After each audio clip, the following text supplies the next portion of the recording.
All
right.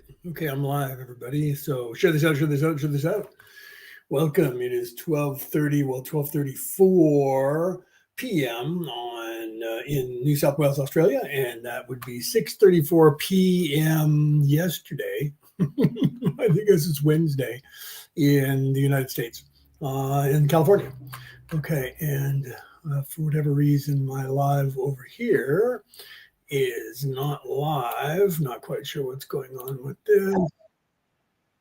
Just trying to start instead of being live. I'm trying to be live over here on my page to be live monitoring the chat. And there now. Let's see if I can grab a hold of that. Yeah, it's saying live over here, but I shared it out. So there are, if you guys are there, say something in the chat because I have to look at the chat over there on Facebook. So I'm going to try and pull this up so that I can watch it and see what you guys say. So somebody over there on Facebook say hello in the chat so I can see if you're over there. But I'm also not live over there. Don't know why it's doing that, but it is. So let me get back to live. For some reason, it's trying to say that I'm not live over there, but I'm not sure what's going on with that. Yeah, it says that I'm live. So I'm not sure why this won't stay live. It keeps going like it's not live. Here we go. Now it's live here. That's why it was a video. I apologize for that. So yeah, say something in the chat for me, please, so I can see that you're there on Facebook. Let me see if I can pull this up and see what's going on here. There we go. Okay. So welcome, everybody. Share this out, please. If you're on Facebook someplace, say hello to me over there because I'm monitoring the chat. I have the chat open in several different places here so they can see what's going on. I have Instagram. I have my StreamYard Studio. I have Facebook, and the StreamYard Studio will get the chat coming in from Facebook. So welcome, everyone. Okay, so if you don't say hello in the chat, I don't see whether you're here or not. I got to also say hello on Instagram, right? So, like I said, if you say something in one of the chats, I can see that you're there. All the Facebook chats will come in over on Facebook, and the YouTube chat will come into my studio, and the Instagram chat will come in on the other monitor. All right, so welcome everybody. It's an odd time. It didn't broadcast that I was going to be live. I just decided to come live.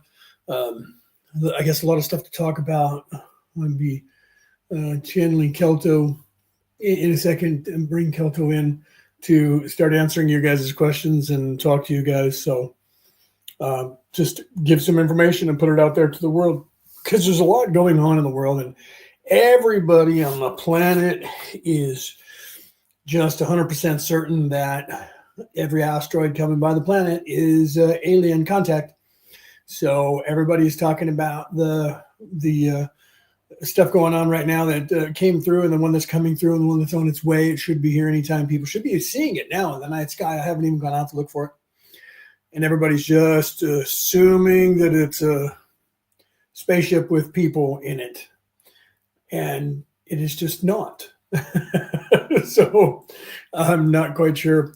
But, children afraid of the dark. Everybody's going to say that. I think some of this stuff that's going on is misinformation, disinformation on purpose. Some of it is people just trying to get ratings. It's got to be, because why would you be saying stuff about every single meteor, every single asteroid that comes by? I thought the human race had evolved more than that even just since the 1980s when Hale-Bopp came by, Halley's Comet. Which is weird that, you guys are still in that mode. I understand that it's people growing through, Kelto's coming through and having an issue with the evolution of the Earth. That's why I'm going where I'm going. So I'm just going to let him start talking. That's my higher self. I'm going to move into that place and just continue talking, because it's kind of disheartening when you have been around seeing the changes that people have made on the Earth that most of you don't know, because you have the veiling process. A lot of you, less now than before. However, we still have the same Chicken Little running and the sky is falling when an asteroid comes by. Then it's some god or it's some destroyer. The asteroid came by 77,000 years ago, and another one, around a time after that. And 12,000 years ago, or about 14,000 years ago. And people write religions about it. It's written into the religions, and they call it a god, a destroyer of worlds. They gave it names. And so the people now who are 3D believe those were, they believe they were gods back then. People now in 3D believe that they were aliens who came down, and it was an asteroid that came by, like Sutur, Shiva. There's a couple other names out there, Tiamat. There's a couple other names out there for these Apophis, these gods that they named after, after these other gods, and they also named these gods after them. The destroyer of worlds, because it came through and it was yelling and it was loud, and the people that survived don't have much of an education, and they're veiled, so they believed they were gods, and it wasn't aliens either. It was an asteroid that flew too close to the Earth and did damage to the Earth, killed most of the people on the planet. And everybody is assuming that these asteroids that are coming now are going to do the same thing. They're not, but they are going to disrupt, and they are disrupting worldwide communications. So people are having problems with the internet all over the world now. Businesses are having nationwide outages, worldwide outages. It's going to happen. You're going to have that happening for the next couple of months because of these asteroids that are coming by. It's not God. It's not aliens. It's not alien technology. It's just what happens when an asteroid comes by.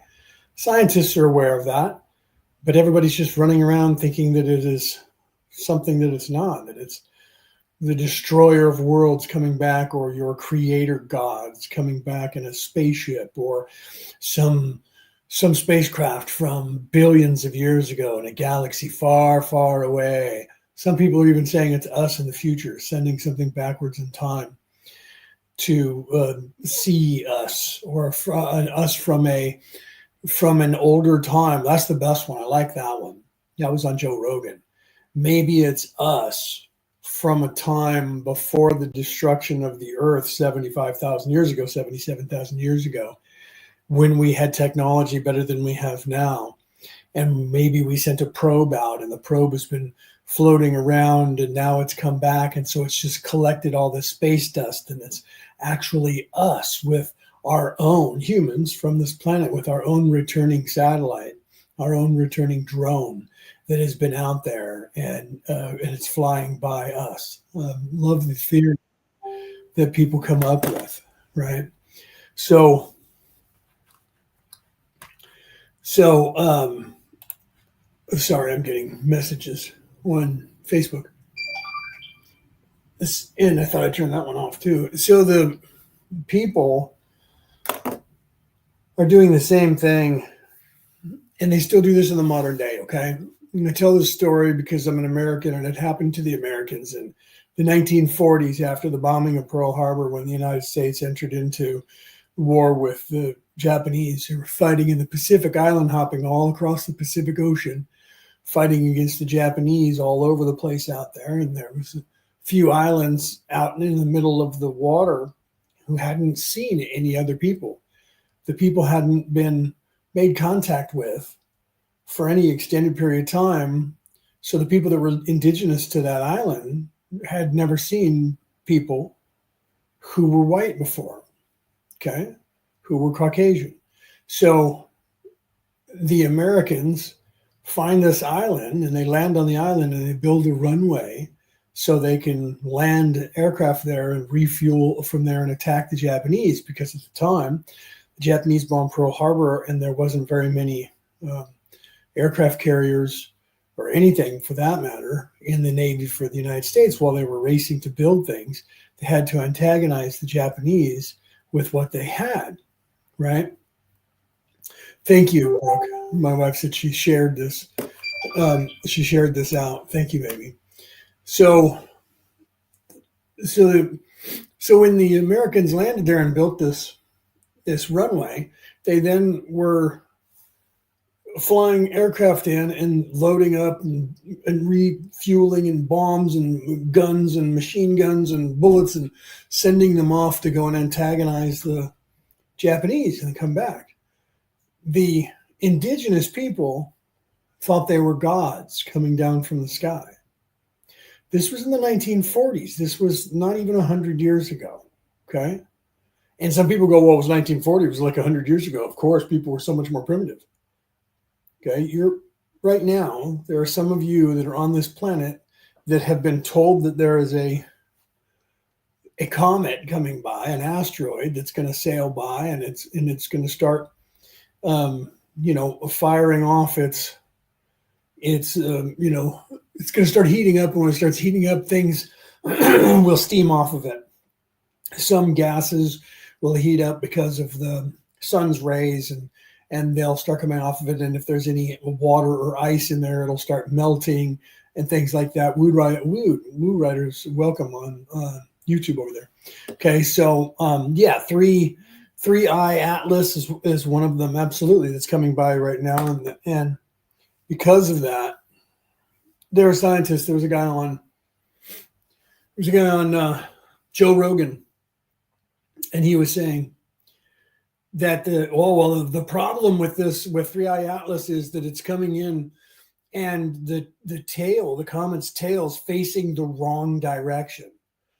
And he flat lies and says all other comets only trail with the tail going exactly the right direction. And this one isn't pointing the right way, which suggests that it has to be a spaceship. Okay. And he's acting like it's a contrail. that you would see that has to be coming off of the in the direction that it's going. And this one is not doing that. It's coming off in the direction of the sun. It's being pulled towards the sun. The sun has a gravitational pull, so does the earth. Okay. So not always is it going directly behind it in the direction that it's going. And he should know that if he's a scientist. Okay. I know that, and I don't have a degree in astronomy or astrophysics. Okay. I don't have a degree in astrophysics, but I know that it is just as likely that that thing will tumble and move, and you'll have stuff going towards the sun's gravitational pull, away from the sun's gravitational pull, or coming off of it, trailing behind it as it moves away. Depends on the gas, depends on whether it's water vapor, depends on what it is. And he knows that, and he should know that if he has any credentials. And he's claiming that because it's not trailing the proper way, it must be sentient or it must be a spaceship. That's big, clickbait for ratings. Okay. And that's purely what all that is about, because that's a lie. It was like when I was told by a woman that the pyramid of Giza, when you go inside, the king's chamber has a sarcophagus in there that's too small for a human to lay in, because she's been in there and laid in it, and she doesn't fit, and she's only like 5 foot, 5'1". Then I had a friend of mine who was over there, took a picture of himself, and he's 6'1", and he was laying in the sarcophagus and had somebody take a picture of him. And I said, "You were laying in that? And was there more room?" He said, "Yeah, there was plenty of room." Why? And I said, "I was told that thing was less than 5 feet long." He goes, "I don't know who told you that. Here's a picture. Look, I'm 6'1". Here's a picture of me laying in it. So that was somebody who literally lied about the size of the sarcophagus in the king's chamber, or she didn't know about it and she was told, and she just repeated what she was told. He went in there, took a picture of himself in it. Wasn't doctored. He went in there and took a picture of himself in it. Okay. You have to have permission these days to go in there. Okay. But my point is, people regurgitate things. They just repeat things that other people say, and they don't even look them up, and they take it for face value because somebody said so. And there's people do that all the time. They do that with everything. They do it with politics. They do that with religion. They do that with everything because they're asleep. They're not awake enough. They're veiled, and they're not awake enough to think for themselves. They just hear something that someone says to them, and they just tell the world that that's as a matter of fact. And that causes problems because people don't look it up. So these Aborigines, these natives, when the Americans left after the war was over, they left the airfield there, of course. They didn't destroy it. They left it there, but they just all left. So the natives went out and they took bamboo and they created a 1940s airplane, military airplane out of bamboo, and parked it on the runway because they wanted the gods to return. We know this because they did return at some point to see what was on the runway, found the bamboo, and then found the Aborigines that were there, communicated with them, and they thought they were gods. And we're trying to get their attention by putting a spaceship there so that they would come out of the sky and see that and come down and land and come back so they could talk to them. So they explained to them that they were not gods and they just were people like them that lived out there on another island. And that was that. And they educated the people, and then they started integrating the people with society and things like that. I'm pretty sure that they probably have modern houses and stuff now. Don't quote me on that. I don't even remember the name of the island. I've talked about it on my show before. Okay. True story. You can look that up. All right. So again, people are going to be saying, I just hope that none of you decide that there's this alien spaceship there and you need to kill yourself to get on board it, because that's usually what happens. Right. So you guys need to learn to start thinking for yourself and asking questions. Everybody out there, you guys, I hate to scold you, but everybody is, you're supposed to be in charge of yourself.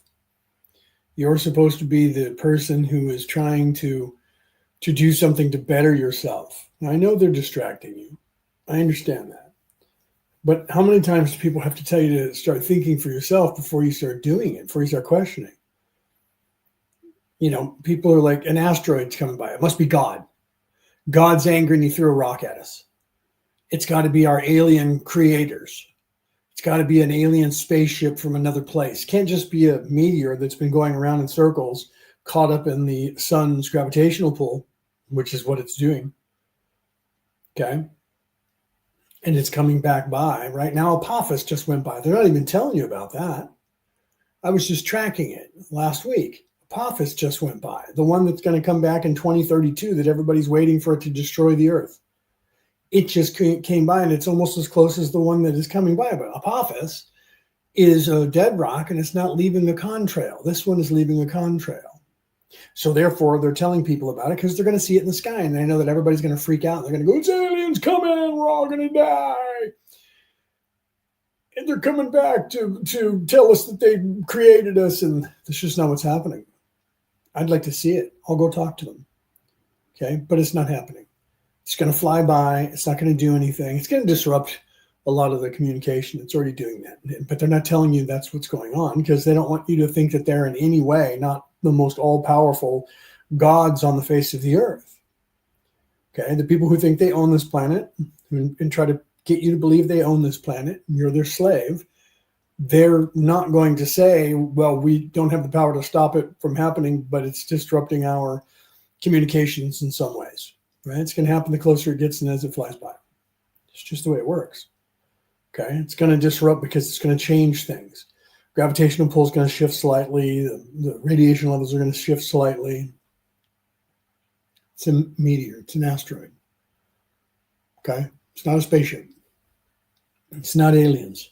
It's not permitted. Okay, so we can't come here and pretend. Let's turn everything off and we'll sneak in like you would see in a movie in a submarine.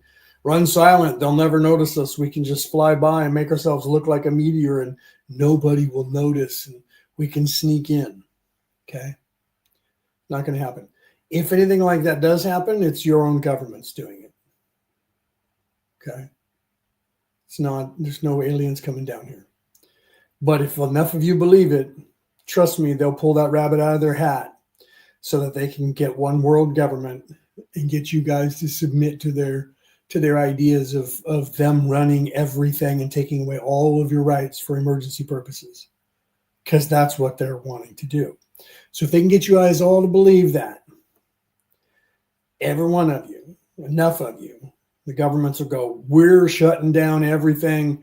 We're not going to fly. Nobody's going to fly. And we're going to bring commerce to you. But right now we have to defeat the big bad evil aliens. And, then they're going to unleash look, we just happen to have a secret space program that you guys are unaware of because we couldn't tell you guys. And we're scared off the big bad aliens. So now we need to stop worrying about our little teeny countries, and we need to come together under one world government to defend ourselves against Zur and the Kodan Armada, against the evil aliens out there. Look up to the sky always. Give us total control over the whole planet. And we also have to lock everybody down because we're under threat. And so until the threat goes away, we have to have total control over all security of the planet and the comings and goings. And you guys have to submit to our will. Okay? That's what they're wanting you to do. You guys need to think a little bit more for yourself. And when somebody says, boo, don't run for the hills, look at them and go, really? That's what you got? Okay, so there's issues that everybody needs to deal with, right? It's just kind of the way it turns out, right? Is it Doreen? Doreen, I think. Doreen Lance, welcome over there on Instagram. I saw that you joined and you're probably not even there. You probably popped in and then left. So let's talk about that. And like I said, if you guys have any questions, just please pop them up in the chat. I will answer them. I'm monitoring all three chats for all three places that I'm live, and I will answer your questions about spirituality, life coaching, whatever you want. So let's move into that field, but don't listen to anybody that's telling you that this event is anything other than an asteroid that is coming by, and it's going to become a comet because it's going to have a tail, and it's going to fly by the sky as it comes near us, and everybody's going to see it, and people are going to run and jump off cliffs, jumping out of buildings and committing suicide because they think it's some alien or a god or the devil or something crazy like that. It just happens. Things happen.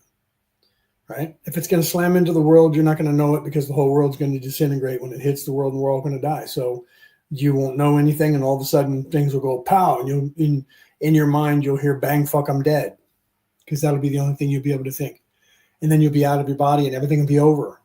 Okay, and you won't have any pain, and you won't be hungry, and you won't be crying, because it'll just be bang. Oh wow, I actually am an immortal soul, and I'm actually wow. Now what's happening? Oh, there's somebody coming to get me. They're taking me somewhere. Where are we going, guys? We're going to take you over to a place of reflection to make sure that you're okay, and you get to decide where you're going to go now. Whether you're going to go back to what you were doing. If you're not from 3D and you're from a higher plane and you came here to help, you get to go home if you want, or you can move on to somewhere else and help. And then if you're just 3D, it's going to be you got to design a new life, and you're going to go to the next planet, and then you're going to get veiled, and you're not going to remember anything that happened to you over here. Okay? That's what happens. That's the reality of what's going on. But we're not allowing that to happen. We've changed things. We came here to help you. We changed things. We're making sure that we don't have to have a catastrophic event where we cull everybody. Okay?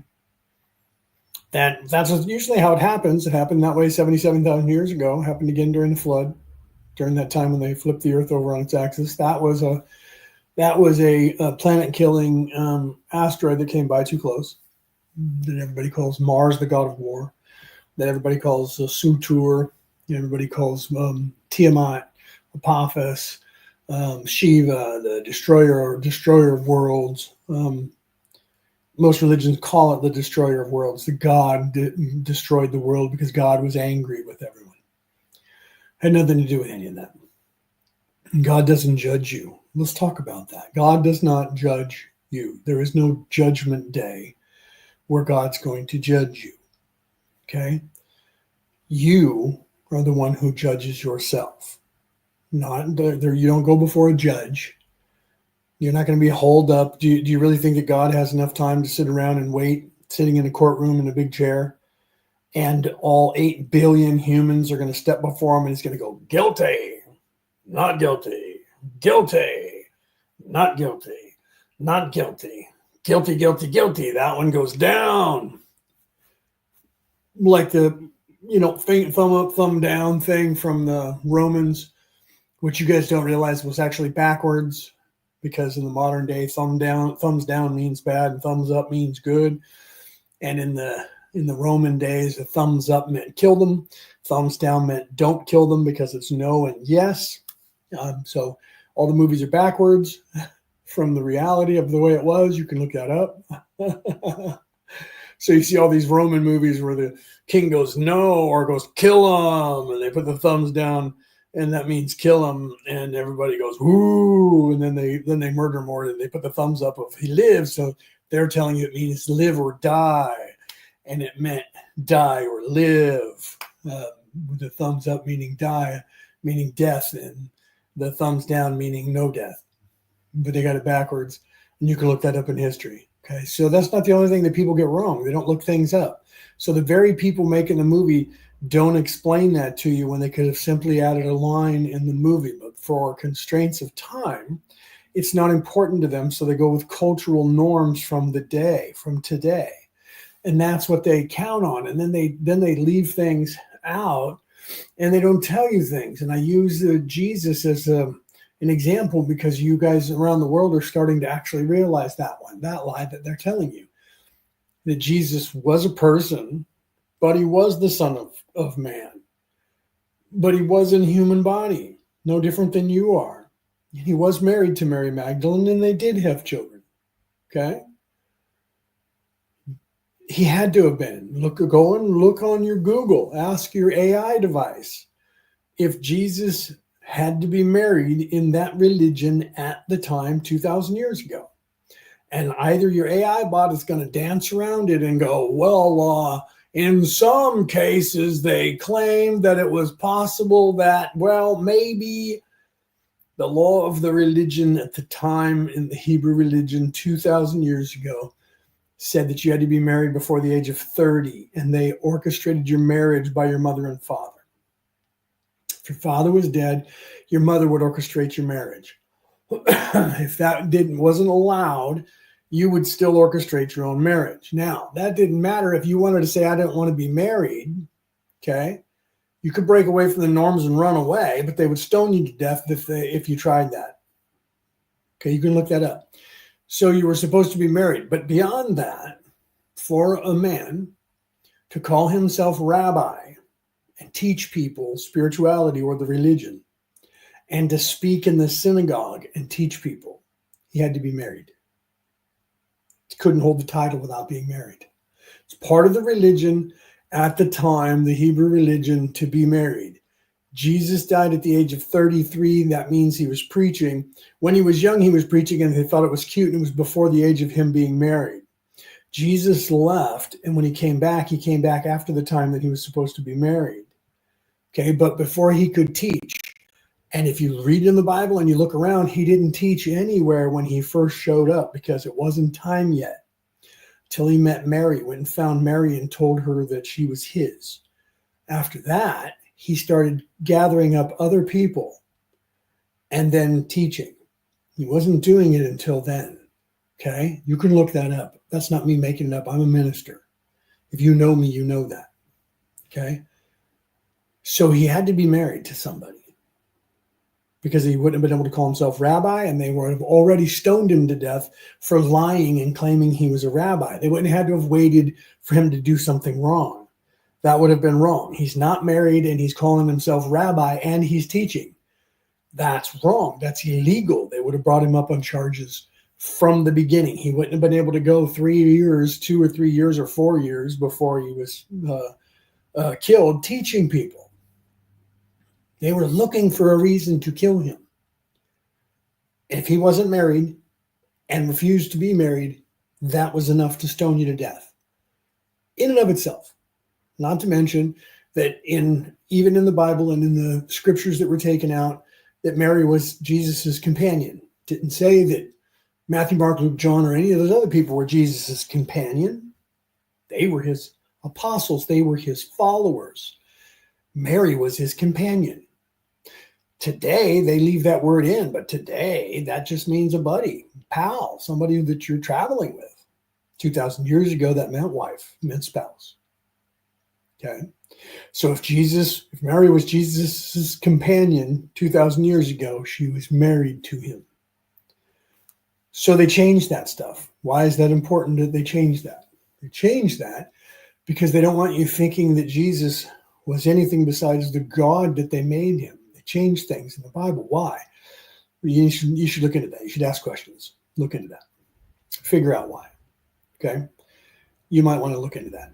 Okay, so let's get away from that and start looking at, you need to, what is the progression? What am I supposed to be doing? Right? What am I supposed to be doing? Let's get away from the religious, spiritual standpoint. What am I here to do? What am I supposed to be doing? Whatever you want to do, you want to take time and you want to just stay here forever, you can. No one's going to stop you.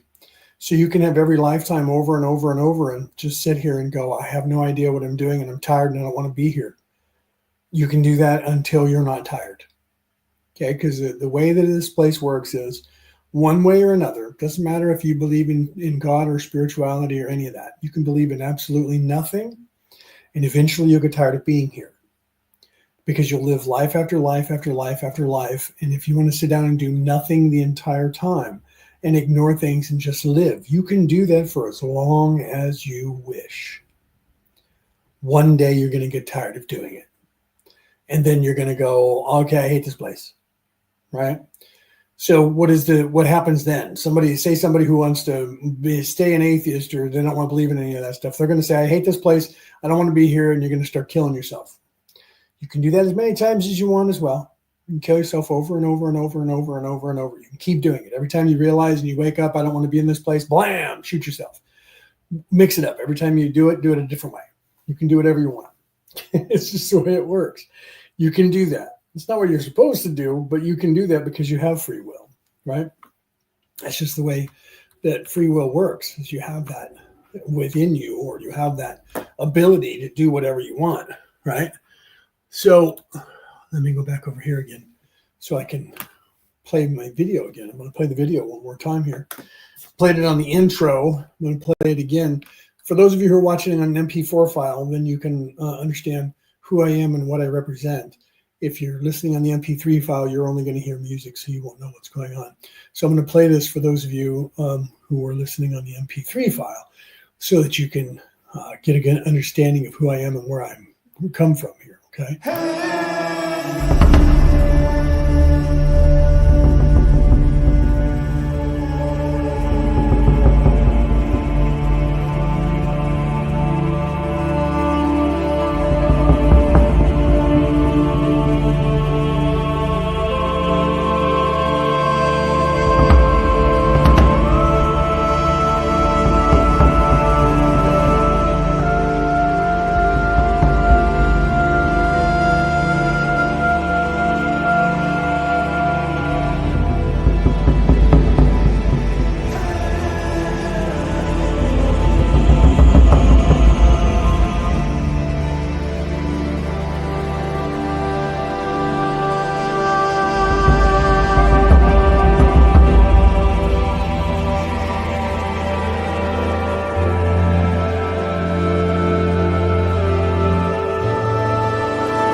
Okay, all right. Sorry about that. I also had to take a look at Instagram was having issues there. So it's another reason why I needed to go take a quick break right there. I have, for some reason, it was saying they're having problems, still are having problems with Instagram. So I'm going to go ahead and remove Instagram from the stream. Having a problem reaching Instagram. So if you're listening to me on Instagram, you have me on there live, I apologize. You'll have to hop over to YouTube if you can hear me on Instagram. Hop over to YouTube or Facebook to stay into the live. Otherwise, I apologize for you guys. I will see you guys another time. I'm not sure what's going on, so I'm going to drop that off the stream. And removing that. Okay. So I saved the changes, and we're still live here. So I apologize. So we're still live on Facebook and on YouTube. But for whatever reason, we had to shut down the live from over on Instagram. It's having problems going there. There are some of the issues that I was talking about with the internet, right? So hopefully everything's okay with the other two places. With it looks like Facebook and YouTube is going fine. Annette, how are we doing? Welcome over there. I can see you came in on looks like you're on Facebook over there. So I do have both those chats open for YouTube and for Facebook. Okay, so let me give you now that we're back, let me give you what is happening here. Let's give you and like I said, any questions that you have, please go ahead and type them in the chat and I will answer them. Okay, so let's start with, if you watched that video, then you see I'm part of a coalition of people who came down here to help you. Okay, so we call ourselves the Orion Coalition of Light. Coalition is people down here in human form on the planet. Okay, I'm not an alien. I didn't fly here in a spaceship in this body. Okay, the soul that is inside this body isn't from this planet, came to this planet, and then I was born in this body to come down here to help people. Okay, there's a whole bunch of us from this coalition, from the Orion Coalition of Light. We're attached to the Orion Council of Light. The Orion Council of Light is non-physical, up there in the Galactic Council, which is the Council of Venus. On the planet Venus in the solar system is a galactic council of beings from all around this area of the Milky Way galaxy that is currently occupying this area and quarantining this solar system and 22 other solar systems in this sector of the Milky Way galaxy, because the evil people that you know as the Anunnaki, they came here and took over this planet and 22 other solar systems. This solar system and 22 other solar systems in this area. They took over a lot more than that, but that's just the area here that we're operating in. Okay, and we came here and defeated them, and they were running towards the center of the Milky Way galaxy, continuing to do this. They were doing this in not in 3D. They don't come down in 3D and show up in spaceships, but they come in 4D and 5D. Okay, some in 3D, but it's usually not boots on the ground because it changes the dynamic and they don't invade that way. Everybody expects, because you're in third dimension, that you're going to see spaceships that are going to land and people are going to get out in troops and they're going to fight in conventional warfare against you. That's not what's happening. That's not how it works. People are smarter than that when you get above third dimension. So they came here and they rewrote your history. They changed history. Okay. They came here and some of them did infiltrate, but they didn't come down boots on the ground in a spaceship. They came in the same way that I'm coming in, that I came in. They came in, designed a life, came down to Earth.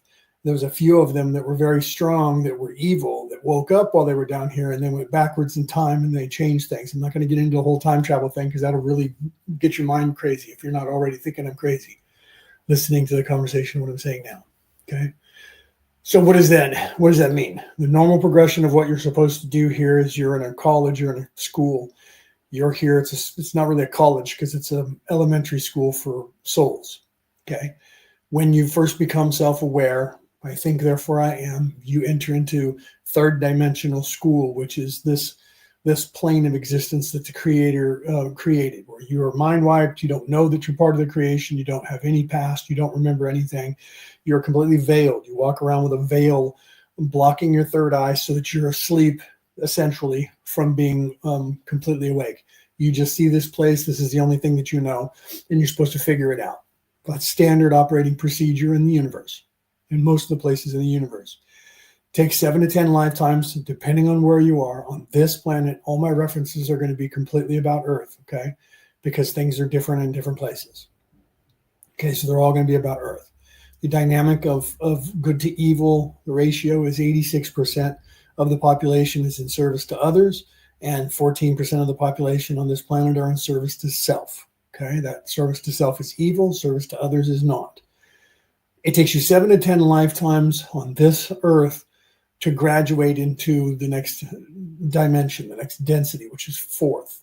Okay, and at the end of that time period, everyone figures out what they need to figure out, because each time you die in a life, you then go into a place called the place of reflection. First, the place of healing to make sure that you're okay. Transition you back into your higher self. Then you go to a place of reflection. You design a new life. You're born. You don't come back into the same family. You usually go different places and learn different things, different cultures. But a lot of your family members will come with you. You have soul contracts. Friends and family members will stay around each other in a small unit, sometimes 3 to 7, sometimes 10. You stay together to help each other so that you're familiar and you have an easier time. It's just the way it works. It doesn't always. There's some people just come in and they only want to be by themselves. So you have complete free will to do any of that, but you design your life. You come back in, you're born into a family. You design all of that. You also design what you're going to do while you're here and what you're going to learn. So when you're up there, you're not going, oh man, I don't have any idea what I want to do. I know exactly what you're here to learn. And then this place, it's entered into this matrix, and the matrix gives you the opportunity to learn those things. If you don't learn them because you don't look, you don't want to learn them for whatever reason, when you die in that life, you still have to re-sign up for those classes. That's why it takes 7 to 10 lifetimes.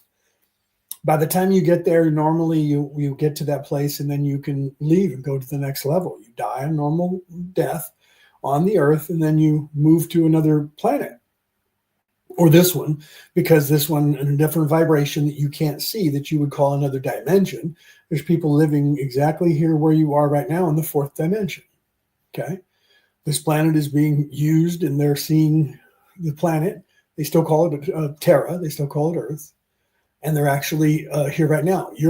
This society that you're in is slowly blending with their society. And so people get weirded out about that.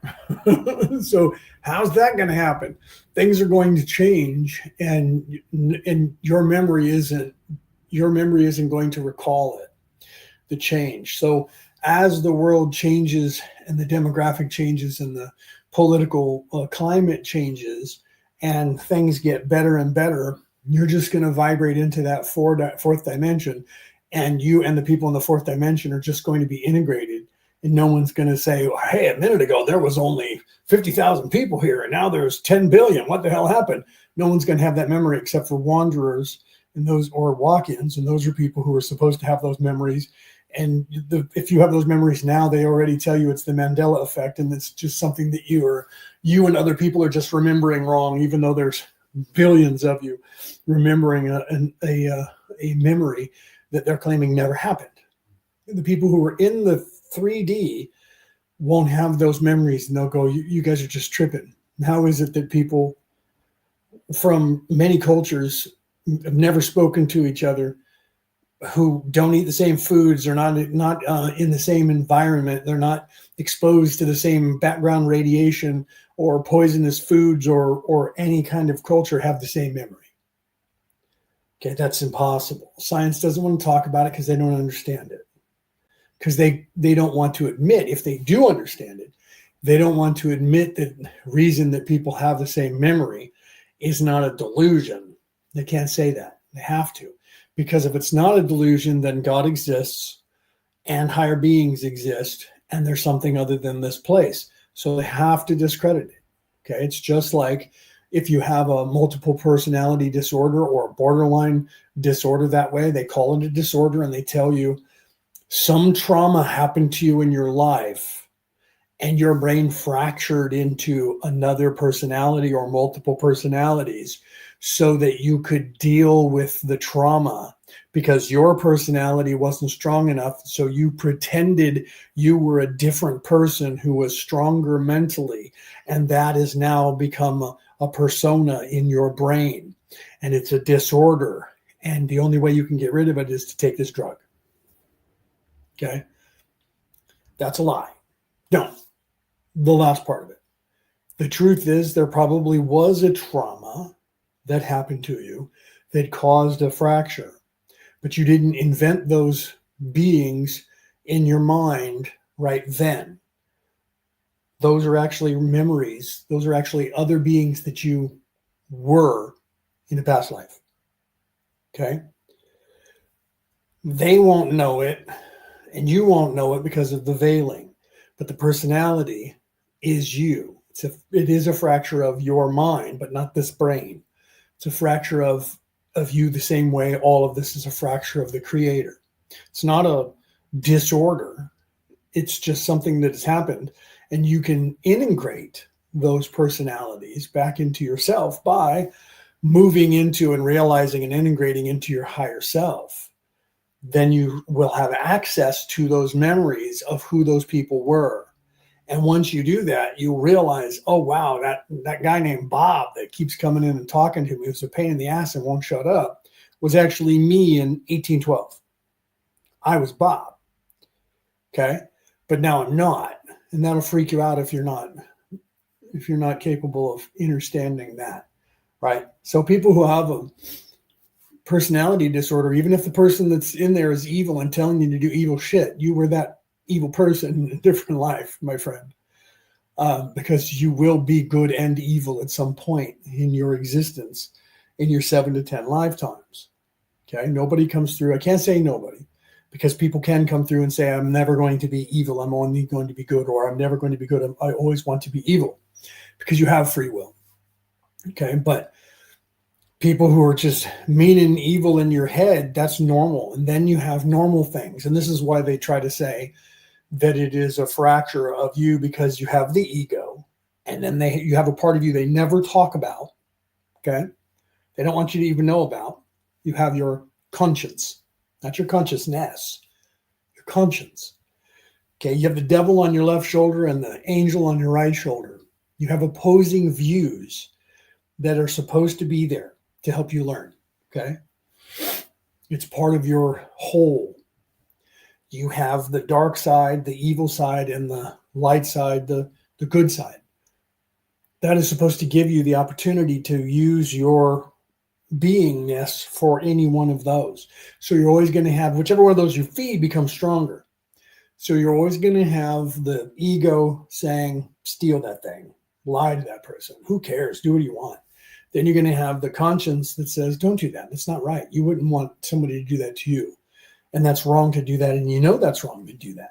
That is a part of you that is in your head that is supposed to be there to say those things to you. That's the difference between right and wrong. Okay. Everyone should know the difference between right and wrong. And people say, well, you don't know it until you learn it. That's not true. You do learn it, but you don't have to learn it from outside. You learn it because it's going on in your head. If it's not, you've already started feeding one or the other.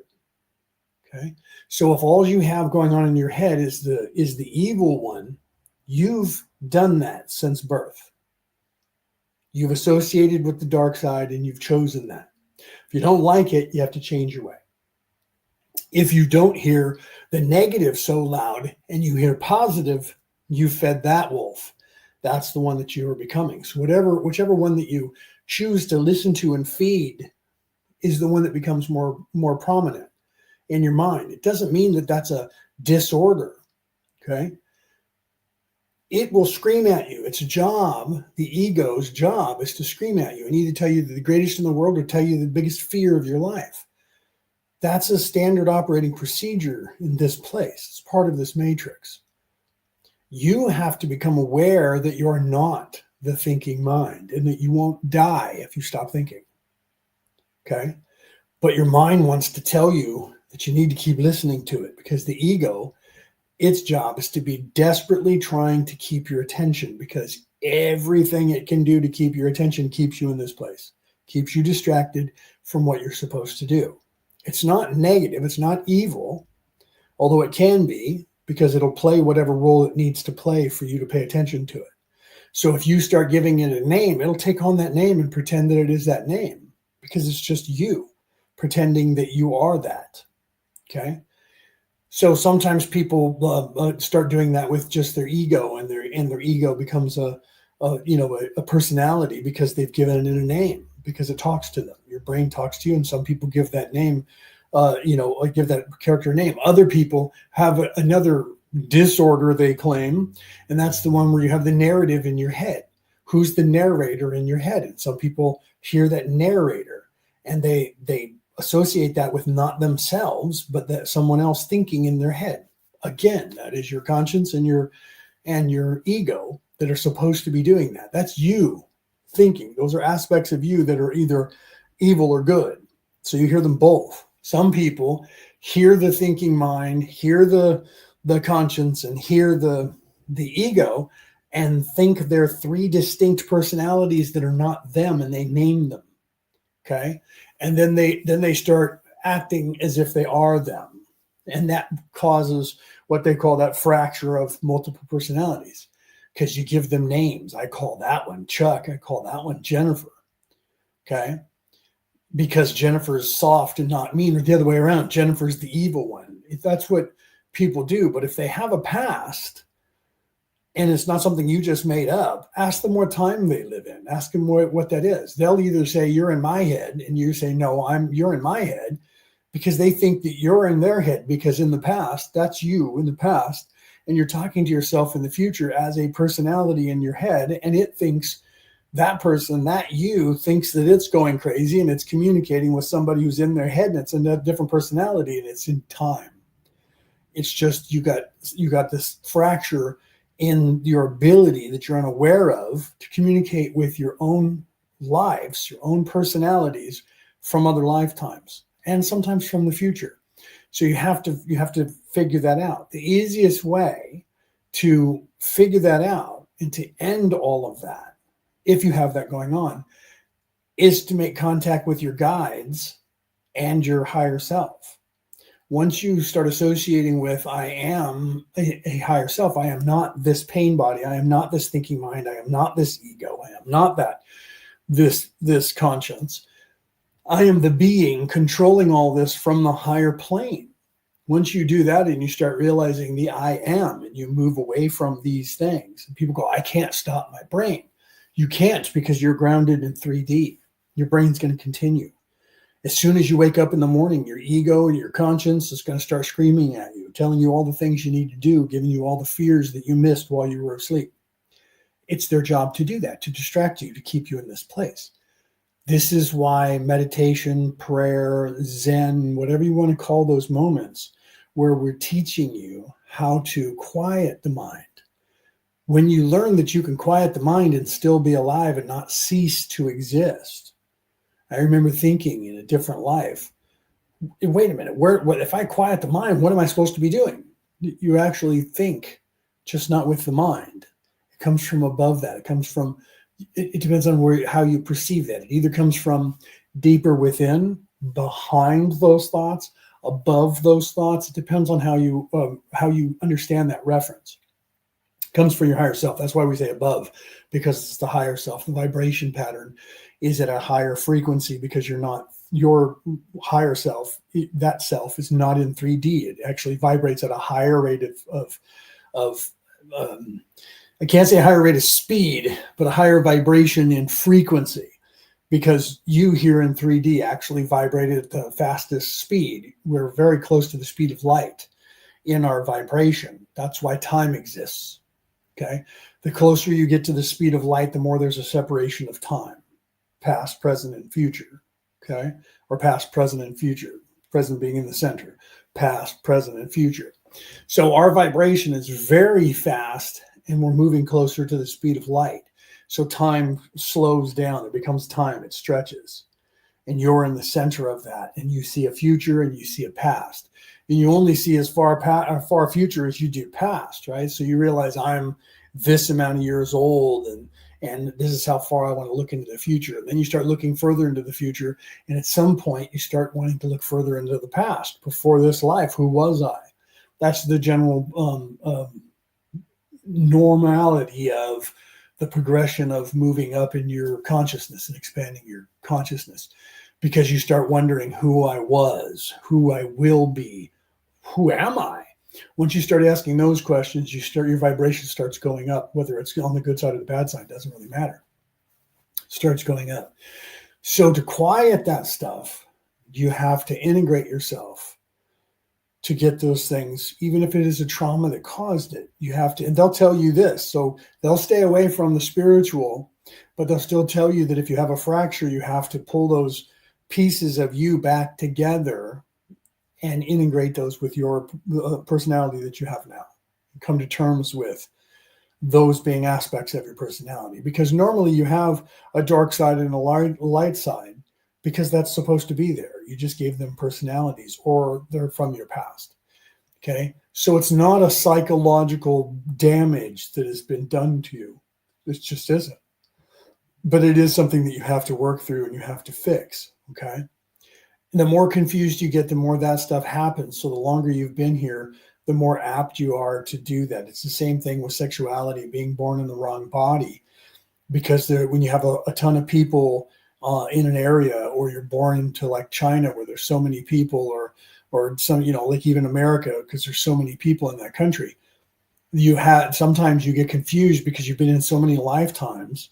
You come in and you're veiled and you're not quite sure. You got too veiled and you don't know what sex you're supposed to be. You'll revert back to the one that you either like the most or the one that you've been the most.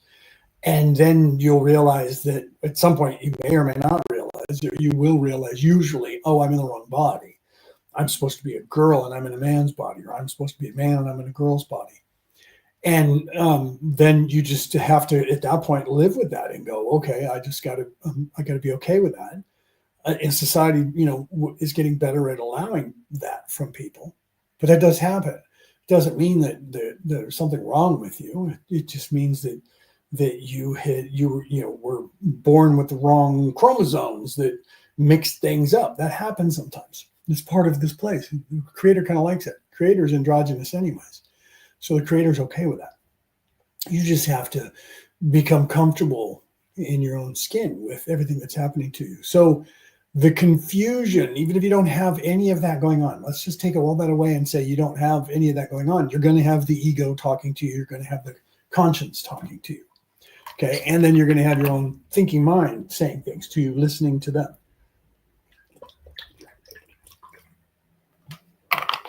So who's the narrator then? People say that all the time. You're the narrator. Your higher self is the narrator. Sometimes your guides are the narrator. You're the narrator.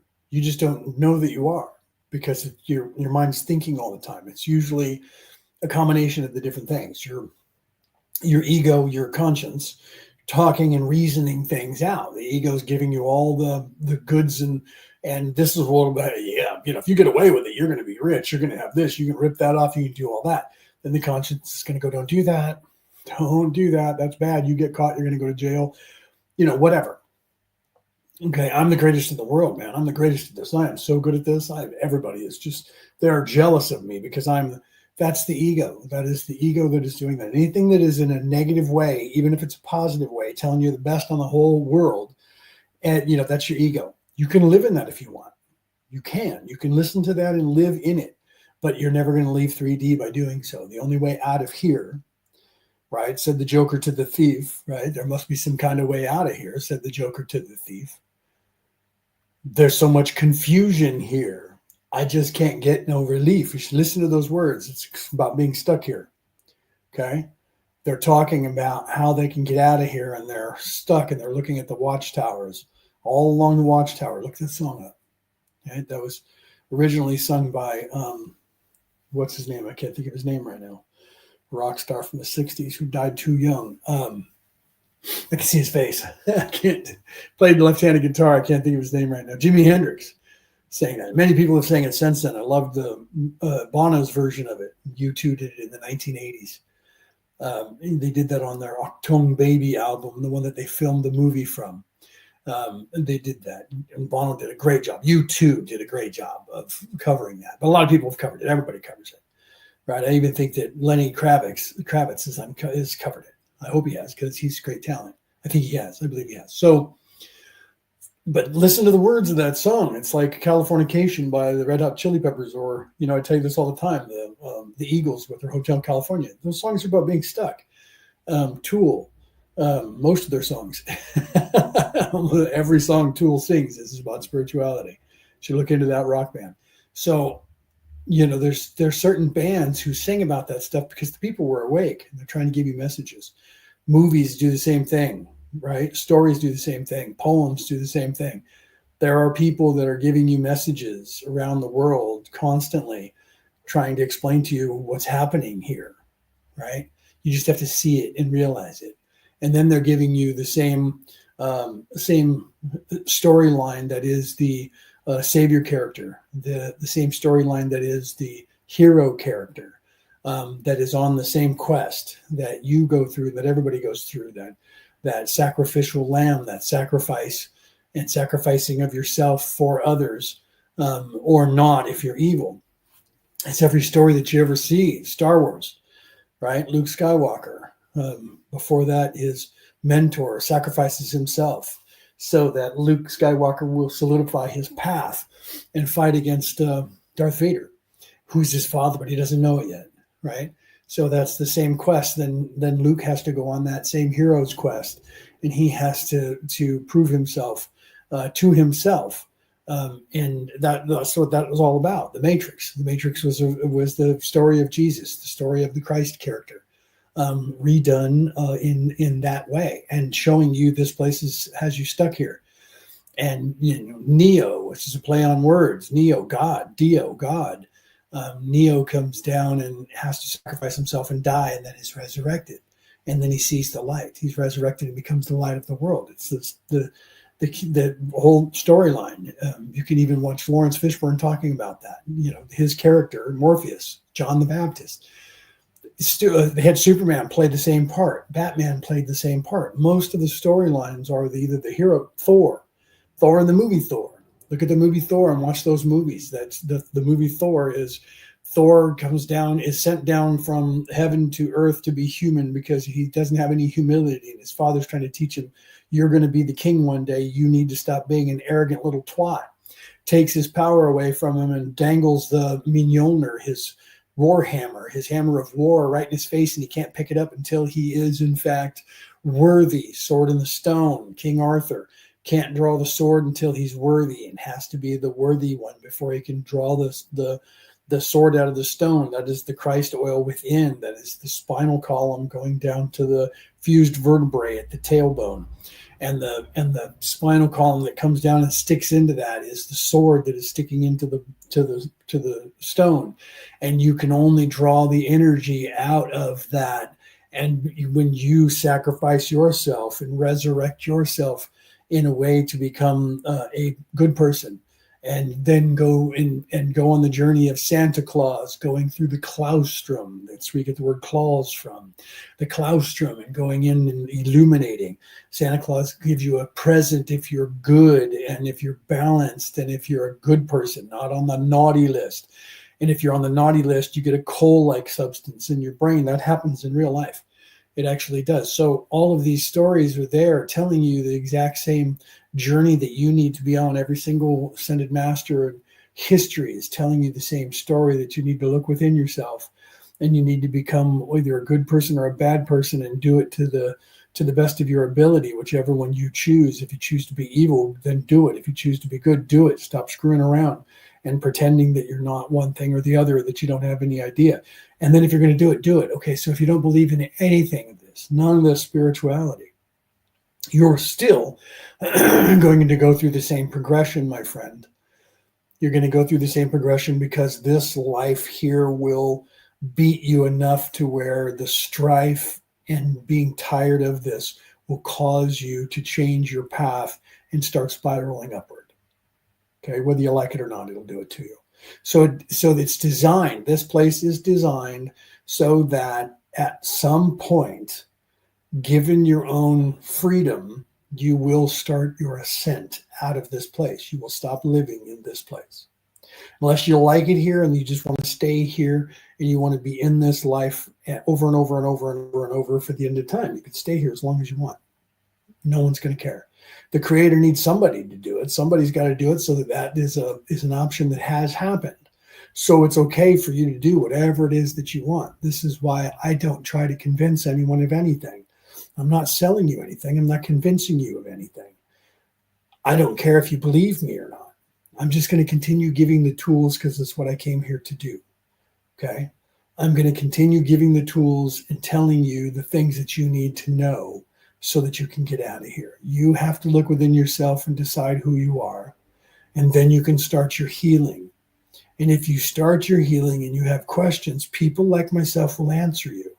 We're capable of doing that. We're around. You can listen to anybody that you want. You can take advice from anybody that you want. You can listen to nobody. None of that matters. Your journey is what matters. Your ability to see the tools that are in front of you are as important as your ability to use those tools. But that's been taken away from you temporarily until we have fixed it. And now we're fixing it and we're showing them to you.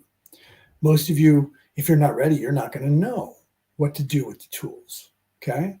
You're going to just throw them down or walk past them and just look at them and go, I don't even know what that is, and walk away. It's okay.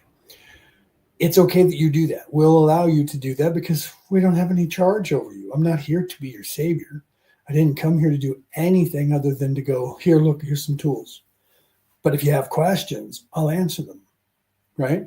I just wait for people to ask me questions. I work behind the scenes and answer far more questions than I do when I'm on air, which is oddly strange because I would think that a lot of people would want to come on live and ask questions of me because they would have access to me, in which I am going to be live this week. Let me look on my phone and see if I got an answer back. But this coming Sunday, if you're in America, it'll be on your Saturday.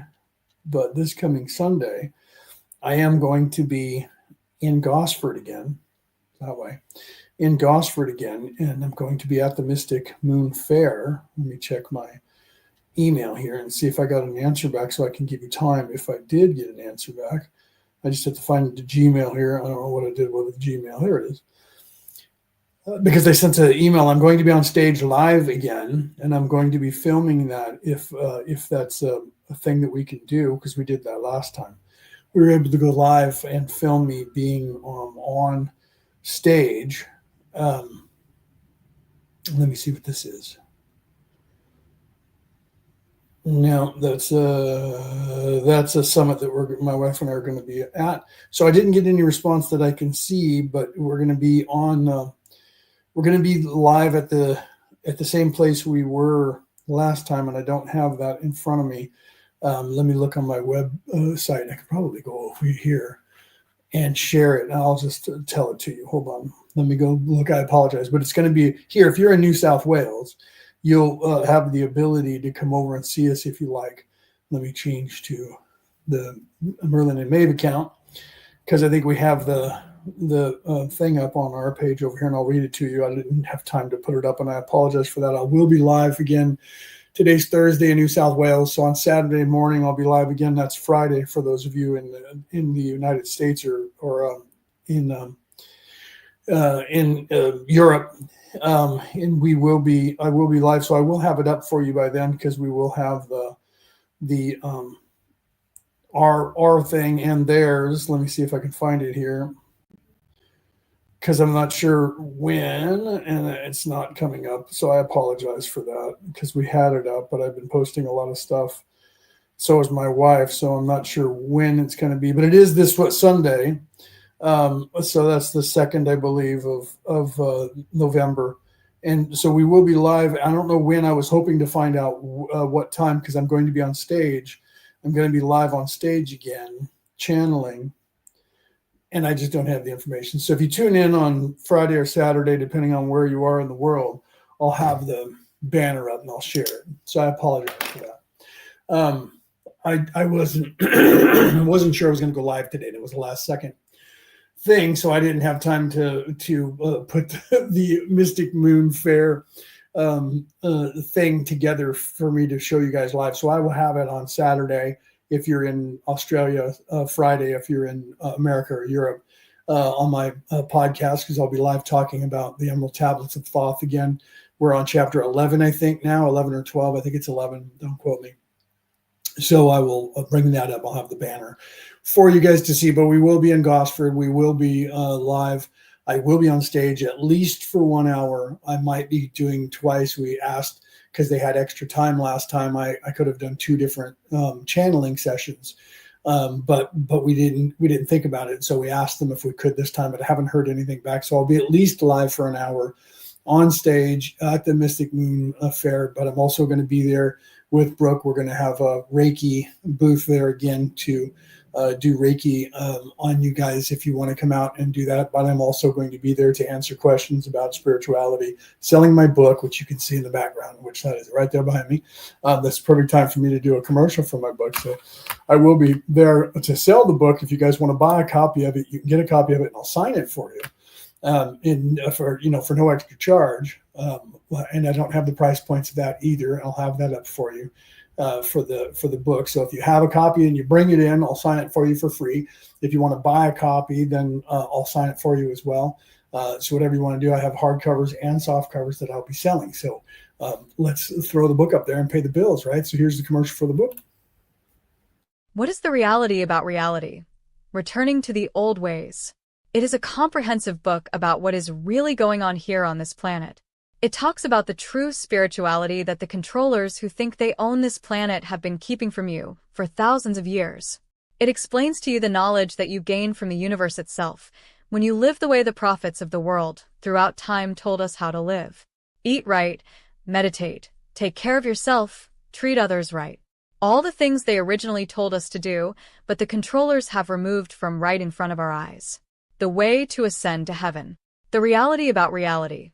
Returning to the old ways. On sale worldwide online now. Okay. So let's talk about the progression of what you should be doing, right? So let's get to how do I quiet the mind, all right? We're also going to be, let me tell you about that really quickly, sorry. My wife and I are also doing classes about all of this that you guys are going to be able to sign up for, and we don't have all the banners up for that yet. So if you're not already following us, you should follow us at Merlin and Maeve, right?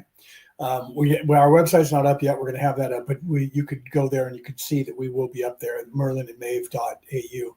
You can take a look at that. But if you look for Merlin and Maeve on Facebook, YouTube, Instagram, TikTok, where else? I think that's everywhere right now. I post on my stuff all over the place as well. So does my wife, Brooke. She posts on her platforms. So if you're following either one of us, you'll also get the information. But you should follow Merlin and Maeve. And I don't even think I even put Merlin and Maeve in the studio. Actually, I did. I have our logo. But that's, I think, what is that? Is that an overlay or is that yeah, it's overlay. So I can put our logo up for you to take a look at. So you can see there's our logo, Merlin and Maeve. Okay, and most of the places they won't let us put up the and symbol. So we have the word and. So it's Merlin, MERLINAND, and Maeve, MAEVE. But if you are, if you go to the website, I think it's the and symbol. So it might be the and symbol in between or the word and, depending on the platform. Some platforms don't allow us to put that up, but that is our logo right there. You can see myself and my wife. We are Merlin and Maeve. I have the Merlin title. So I'm not just saying, I am Merlin. Merlin wasn't just Merlin the magician. Merlin is a title in the Druid religion. Okay, so you can find us on all platforms. So we're not all everywhere yet. I don't have the Snapchat up yet, but I'll be getting that up soon. So I can't say we're on all platforms because there's like 100 million platforms out there in every country. But we're on Facebook, we're on YouTube, we're on Instagram, we're on TikTok, we're on what else? I think that's it for right now. Okay, so the links are on each platform. So you can look up the platform and you can find out. So we are going to be having classes that we're going to be doing online in Zoom. We're also going to be having classes that we're going to be doing in person. So if you're in anywhere on the New South Wales area of Australia on the East Coast, we're in Woy Woy. We will be doing classes here at our house. So we'll be doing that for Reiki attunements. Some of you who are our friends know that, who are here in Australia. We will be doing Zoom classes also. So we will be doing Reiki attunements on Zoom. We will be doing, I will be conducting, and I think my wife will be doing it with me, but I'm not sure, Defense Against the Dark Arts.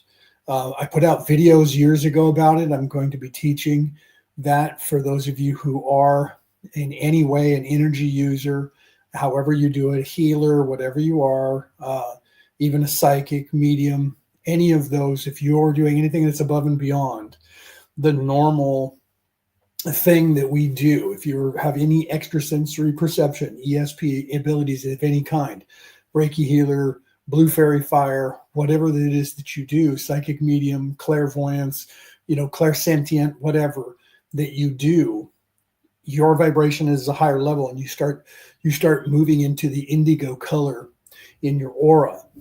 Evil people look for that. Evil entities look for that and target you.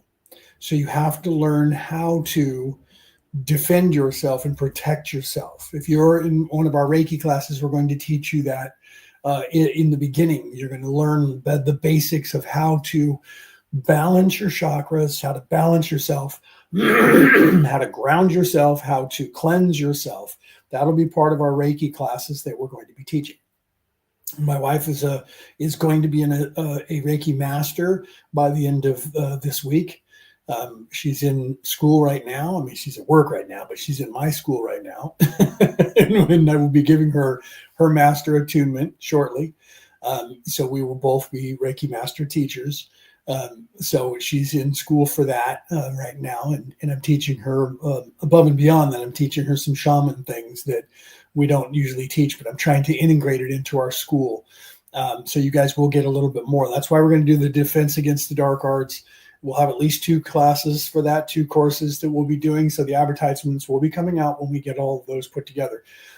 We're trying to center on us going to the fair first and doing all that. That's this weekend. So once that's over, we're going to move into doing the classes and everything else. Okay. So that will be ramping up, and you'll see us advertising that a lot more. So, but you need to learn this stuff. Even if you don't come to us and ask us questions to learn that, you need to learn that stuff on your own, because you need to figure out what's going on. And I apologize because I was not on the thank you. Woo Rider said I just subscribed on the YouTube. Thank you very much. What did you say before that? Just made it home biking 14 miles. What are you doing, bro? I wish I could bike 14 miles. Well, that's crazy. Yeah, your quads are burning. I'll bet. Yeah, 14 miles. I would have loved to work up to that. Right now I don't have a bike, but that's a great idea. I go walking with Brooke, but biking would be fun. I haven't done that for a long time. I would love to be able to do that, especially in this area where we are. We're in paradise. Umina and Woy Woy, even Gosford, but it's just paradise. Yeah, we got some pictures. I think we'll be posting some pictures. If you're not in this, if you're in this area, you know what I'm talking about. This area is just beautiful of Australia. This part of the coast, Gold Coast, is beautiful. I'm sure that there's other places. Don't get me wrong. I don't want those of you living in Australia, don't yell at me because I haven't been there yet, right? But the parts that I've been to and where we're at right here are beautiful. You know, it's not like Sydney, you know what I mean, or Brisbane. You know, when you get to Sydney, it's big city. It's New York. It's LA. It's San Francisco. It's London. It's big city. It's fun. It's beautiful. Don't get me wrong. Love Sydney. Love Sydney Harbor. We keep going back there. My wife keeps showing me around. Okay, so let me get back on point. So you need to learn, whether it's for me or anyone else, you need to understand more importantly, how to take care of yourself if you're in any way going to be in service to others or in service to self. If you're in service to self, you're going to kind of get that stuff anyway, because you're going to have other evil people that you're going to end up messing around with, and you're going to start learning the pecking order there. Okay. They're far more aggressive, so they're going to make sure you understand the pecking order. And if you're going to be evil, go to the hill, brother. Do what you're going to do. Okay. On the other side of the coin, if you're in service to others, you will not understand or understand the mindset of people that are in service to self. So you will have a really hard time trying to predict what it is that they are doing or why they're doing it to you. Okay. Because it is not in your thought process and the way that you think in any way, or to even fathom the things that they're thinking of. Okay. That's my job. There's people like me who came here for that. I am a military tactician. I came here because I am a general. I came here because I am really good at what I do. I have 28 people around me who are really good at doing this. Okay. We have come here to help you guys to understand and give you the tools. And you should pick our brains while we're here, because trust me, we know what we're doing. I know that may sound crazy to you and you may not understand this, right? But we know what we're doing. And there are some of us that I work with that will help you, that will actually talk to you and give you that. Not a lot of us, because most of us stay to ourselves, but the ones who are willing, we will prop up and let you guys hear from. Yeah, but I'm having a hard time with some of them because they don't want to be known. I didn't even really want to be known. And it took a long time of our team pushing me to even do what I'm doing now, to tell you guys this stuff. I've been hiding this my entire life in this lifetime until just recently when I started talking about it. Okay. But we're good at what we do. We come here to do this on purpose. We volunteer for this in a way that you guys volunteer for this, but we volunteer for this in a completely different way. You guys sign on for 7 to 10 lifetimes. We sign on for 50,000, 75,000, or 125,000 years at a time. Okay. That's not a lie. You guys don't even understand what the measure of our resolve to do these things that we do to help you guys. Okay. We've been here longer than you've been stuck because time doesn't exist. And we entered into this place behind you, before you, because we knew that you were stuck here. So we changed and went to a further back time so that we could fix the timeline, because evil people did the exact same thing. They don't normally, but when they infiltrate, they get some really good soldier demons that come in, or just evil people who are willing to come in veiled and unveil and change things. So they come in with a mission in the past. And they insert themselves in your past. They change your past. And that's what's happened to you here, and you're unaware of it. So we're changing that for you and putting it back normal. And some of you are remembering that. That's what they call the Mandela effect. Okay, so you have to be diligent. You have to understand what it is to protect yourself. You're living in a place where you just think you don't have to, right? Other than, well, I might be physically attacked by somebody, or my country might go to war or be attacked by another country. They don't teach you how to take care of yourself because they don't want you learning that. They don't want you waking up. So they're keeping you in a position of being either veiled, partially veiled, or mostly veiled. Okay. They don't want you understanding or understanding or questioning anything that's non-physical. So they teach you, they've changed, that's part of what they changed in your history. They changed the religions to teach you to their way. Sit down, shut up, and obey. Okay. You're not supposed to question authorities because the authorities own this place. Okay. So you're not supposed to question the authorities. That's why they teach you that. Don't question authority always. Everything that your entire life structure is to keep you from excelling, keep you from exceeding, keep you from questioning authority, and keep you from doing anything on your own. Okay. They don't want you doing anything on your own because they want to be in control of everything that you do. That's not a conspiracy theory. Look around. That's not me making anything up. I tell people that. Don't believe that word I've said to you. Believe that I'm a complete liar and I'm making all of this up. And look it up. Because once you go down that rabbit hole, you're going to start seeing things differently. And when you start questioning, you'll start seeing things different. And you won't get any answers. What you'll get is more questions. You'll get answers that'll ask more questions. Friedrich Nietzsche said that when just before he died. He was a famous philosopher, German philosopher, and he had said, if you're a philosopher, run away from it as fast as you can. The only thing that I've learned from philosophy is that you never answer any questions. You just keep asking new questions. That's not exactly true, but it is kind of true, because you can't ever know all the answers. People say that to me. You just think you know everything. No, I don't. I'll tell you what Socrates said thousands of years ago. I'll tell you the exact same thing. I quote him every time. I know enough to know that I don't know anything. The more you know, the more you realize that you know nothing. That's almost verbatim quote from Socrates. Socrates was awake enough to realize that. So I don't think I know everything, because I don't. I can't. No one can know everything. You're never going to get to the end of the internet. Even AI can't get everything. AI can try and collect everything, and everything changes per second. Per second. Everything is quantified. Everything is expanding in a cyclical nature per second. So it's like the terminal velocity. Terminal velocity is reached, and it's per second, but it continues until the termination. So the same thing with the understanding or understanding of the creator changes per second all the way up from this place, and everything that there is here changes per second, because everyone here is collectively changing the reality and adding to it constantly. So there's an average that you can perceive, but you can never perceive everything all at once. And then as you move up, there's more to learn. There's always more to learn. So the second that you believe that you have nothing to learn is the second that you started lying to yourself and believing your own hype. Okay. So the second you think you know everything is the second that you are lying to yourself and believing your own hype. So I don't believe that I know everything. I just happen to know more than most people. Doesn't mean that I think I know everything. Doesn't mean that I think I'm the authority on everything. What I know is the same information that you can know, that you can unlock, because the information that I have is not information I'm making up. It's information that everyone is supposed to unlock here. Everyone is supposed to, in 3D, unlock the information that I have unlocked. Everyone does it.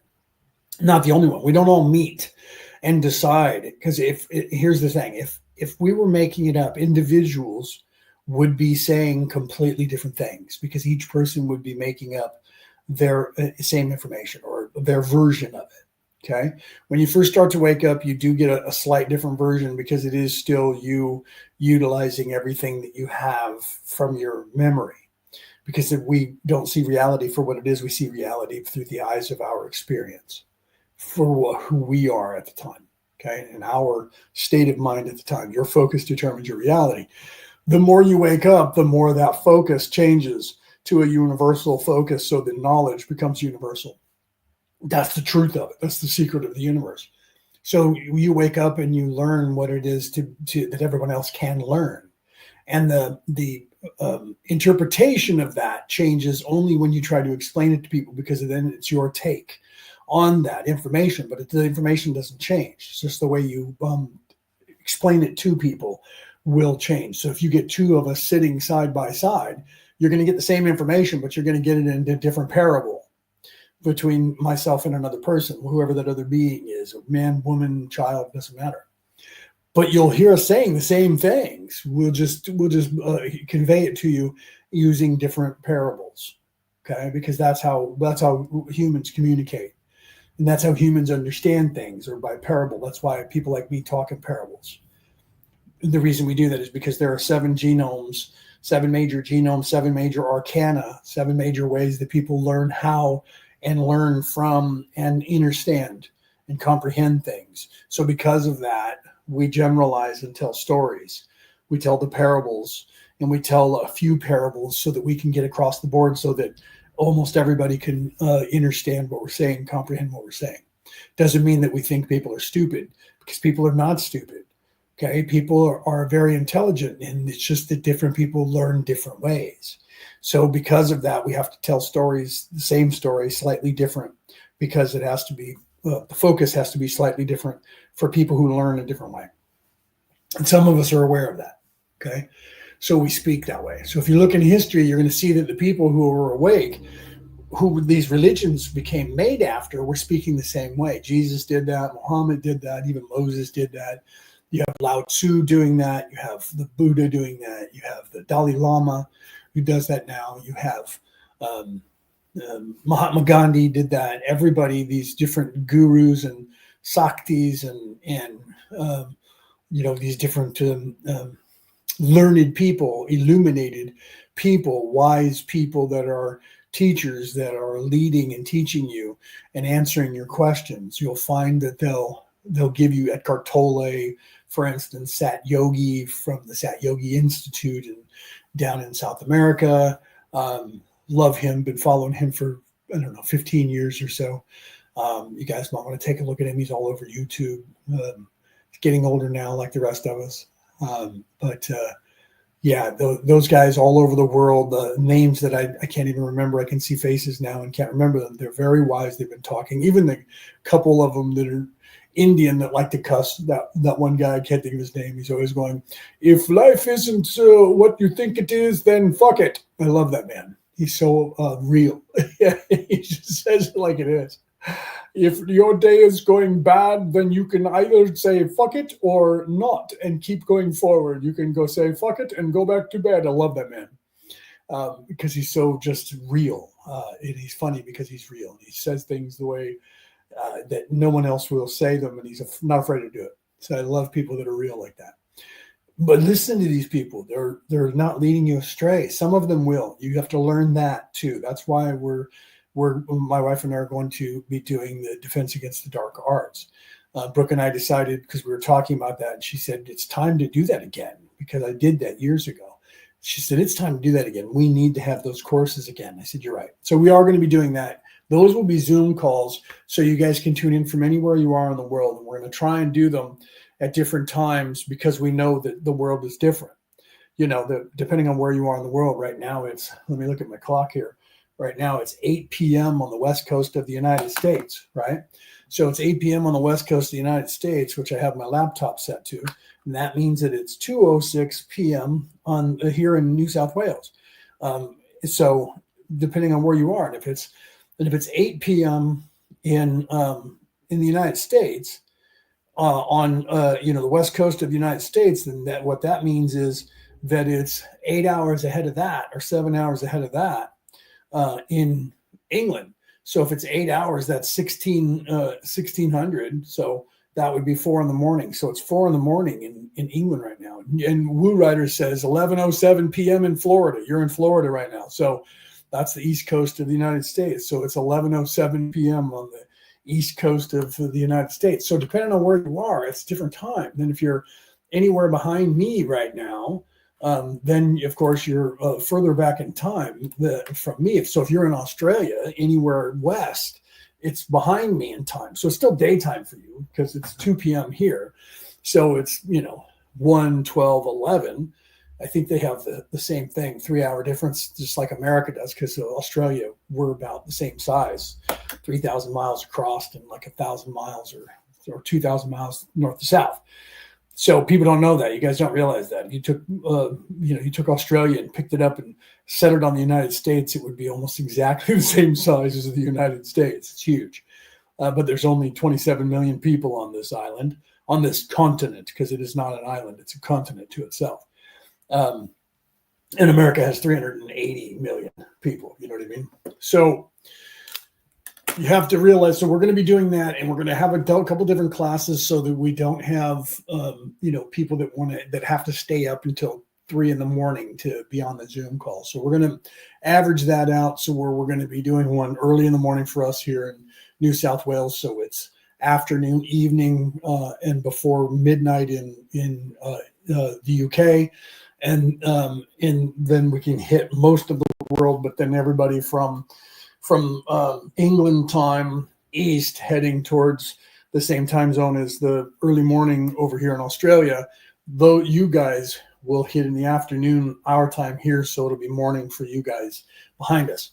Okay, so we are going to do, but there will be Zoom, and so all you'll have to do is just click on the link that we'll put up, and the password and everything will be in the link, and then you can hop into the Zoom class. And if you're do it on your phone, sometimes they're going to try and want you to download the Zoom app. You don't have to do that. You can just go online to zoom.com, and then once you go in there, it'll say join a meeting, and you can type in the same information that is on the information that we'll give you, so you don't have to download apps, but you will have to allow Zoom to have access to your speaker and your camera so that you can come into the class. You don't have to have cameras on, but you have to at least have your speaker on so that you can hear, so we can hear you and you can hear us.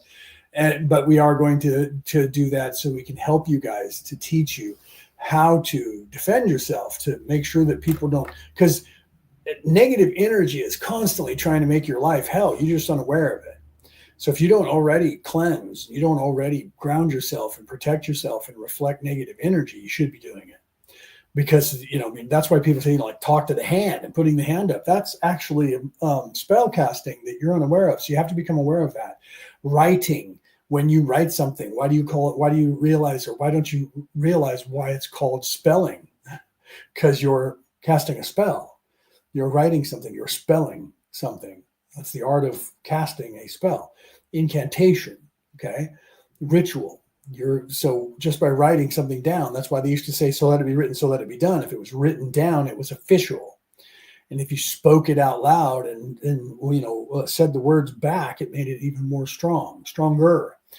Okay, so you need to realize that you need to have that stuff figured out. And if you don't, we'll be putting on classes for that, workshops for you guys, so that we can show you how to do that. Okay.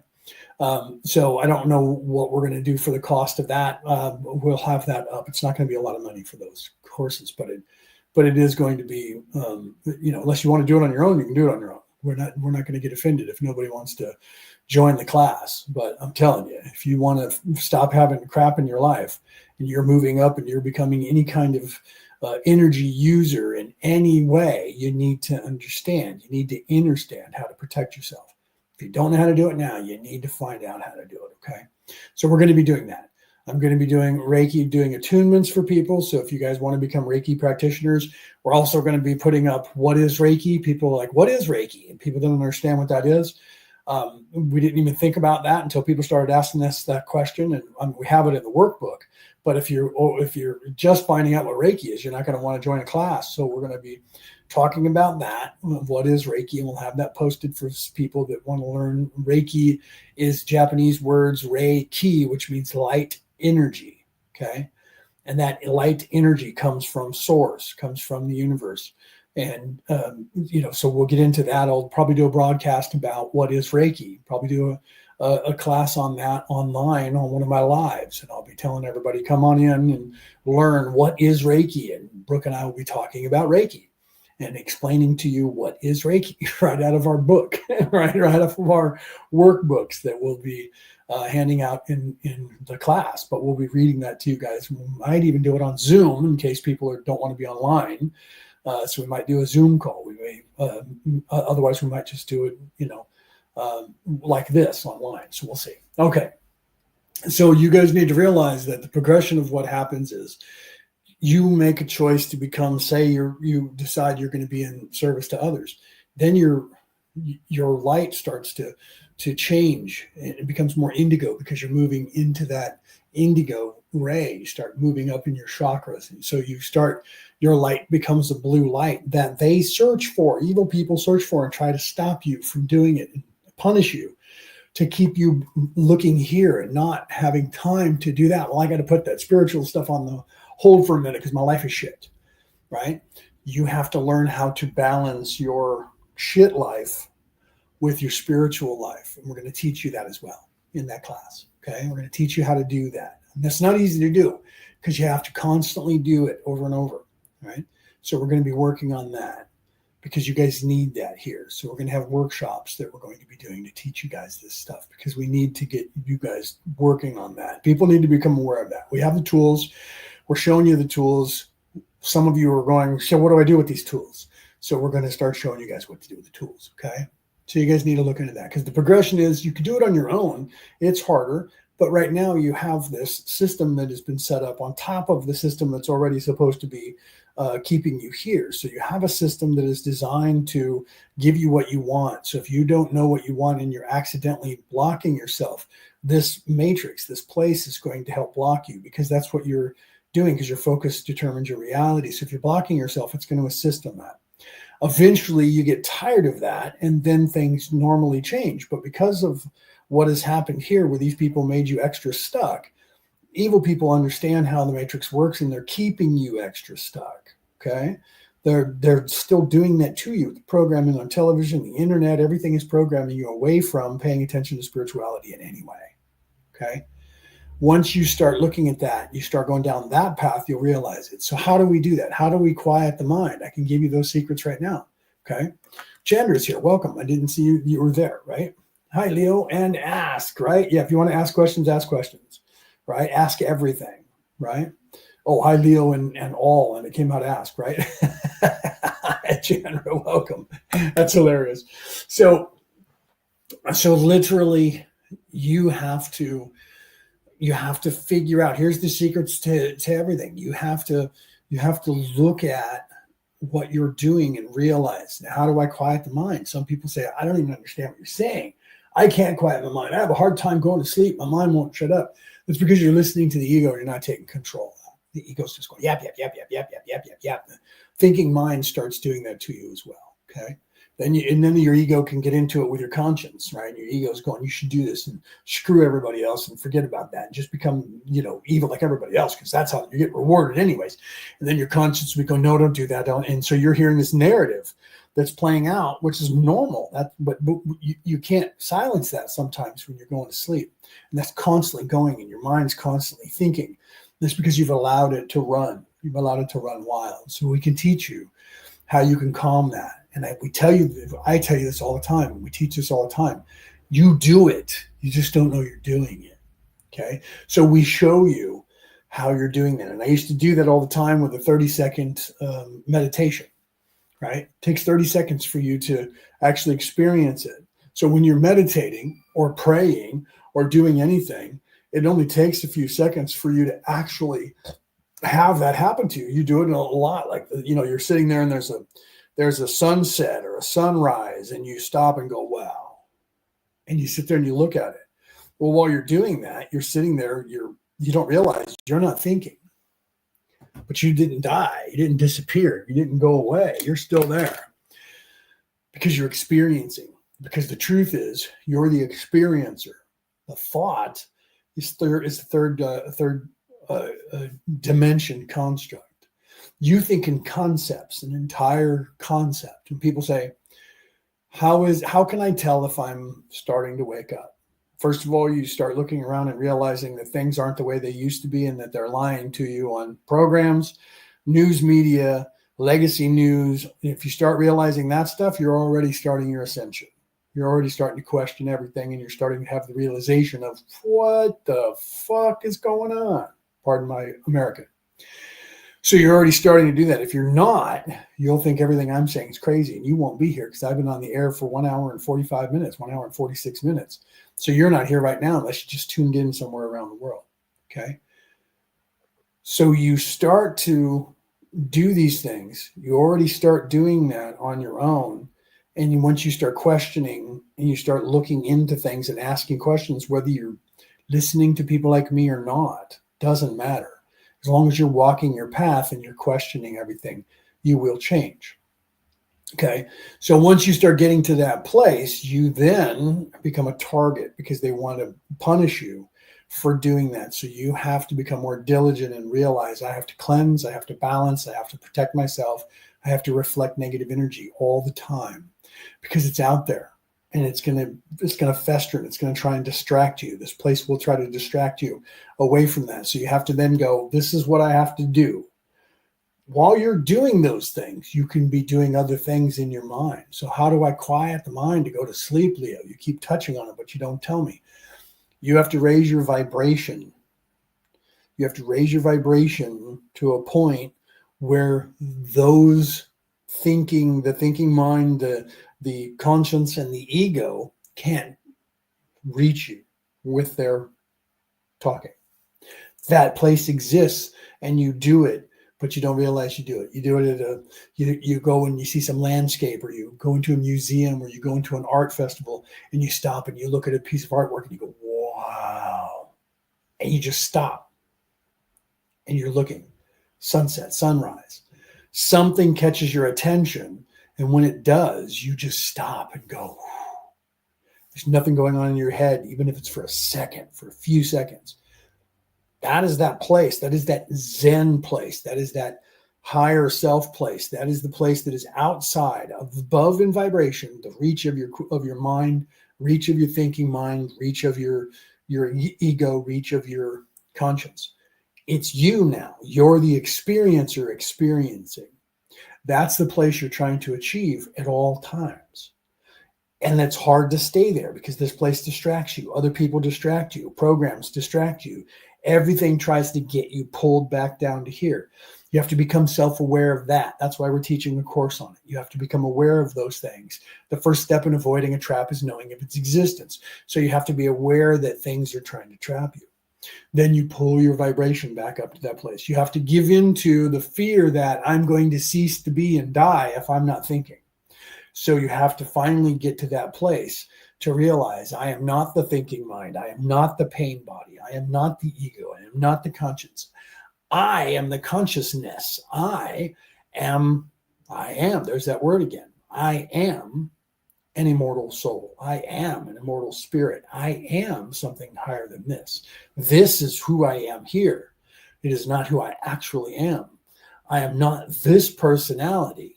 I am not this person at all. This person doesn't exist. This person is fake. It's a character that I am playing. I'm jacked into like a video game. So the best thing that ever happened was those goggles that you put on that follow you when you look around and creates that world for you to see. Okay? Because that's what's happening to you here. You just don't realize that. When you expand your consciousness, you can make contact with that. People say to me, how do I know? Let's get back to that. I talked about that about 20 minutes ago. How do I know that I'm waking up? First of all the questioning, like I said, you start questioning the world, you start seeing things differently, you start going, wait a minute, they're not even hiding. They're just blatantly lying. No, they've always been lying. They've never been hiding. You were just unaware of it and not able to perceive it until now. The other thing is when you're inside your head, when you can achieve that place in meditation or prayer or your Zen or just by doing, when you can achieve that place to quiet the mind even for a few seconds, because it's really hard to do. When you're meditating, achieving the meditative state is very hard. All of that is very hard. It's like when you're trying to ride a bicycle and you get on the bicycle and you got to have training wheels or you fall over, or you get on ice skates or roller skates and you keep falling down. And then one day after falling down, crashing, hurting your knees and doing this, then all of a sudden one day you just start doing it.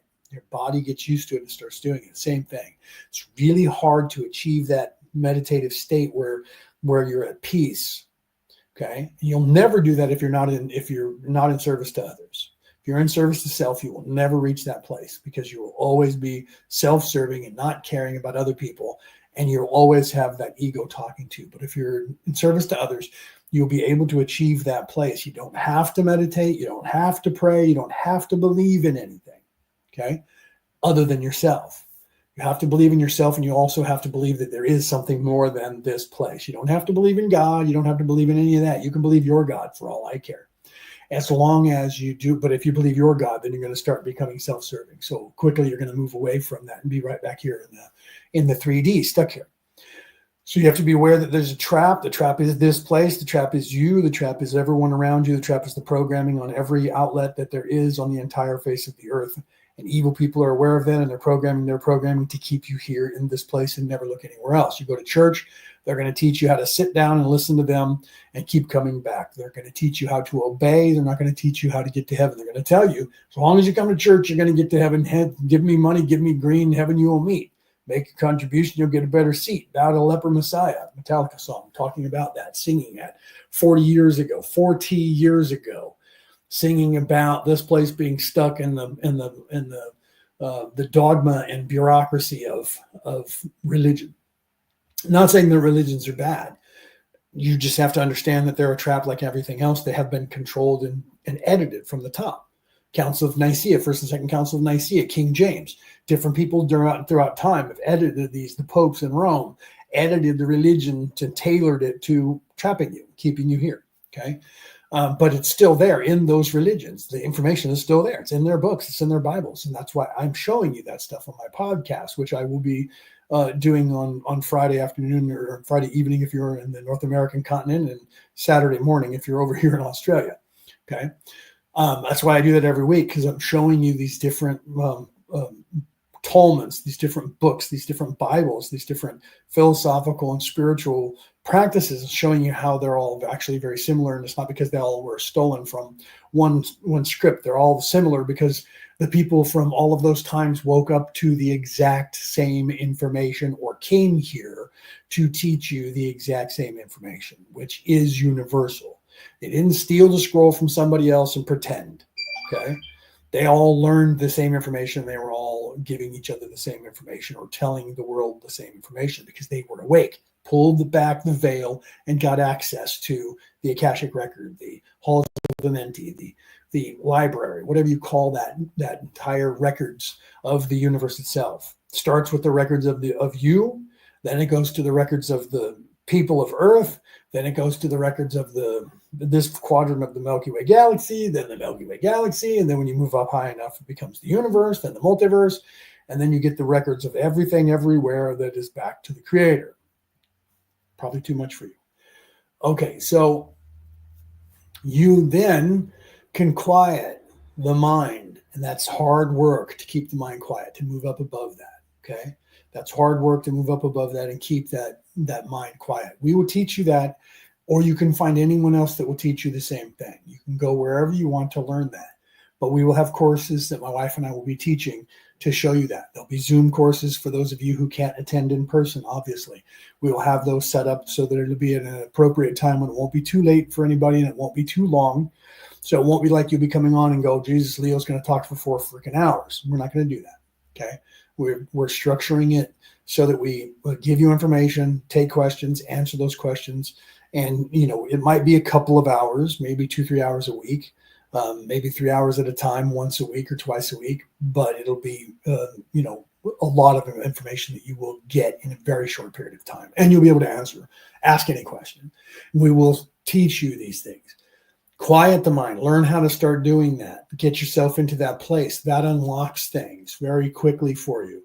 Then you start gaining access. I just told you that, the progression of that. You start gaining access to memories. Then you'll start gaining abilities. I'm also going to go back to teaching that. I was doing that for years. We had the Facebook group, Psychic Reading and Development, where we would allow people to practice doing that.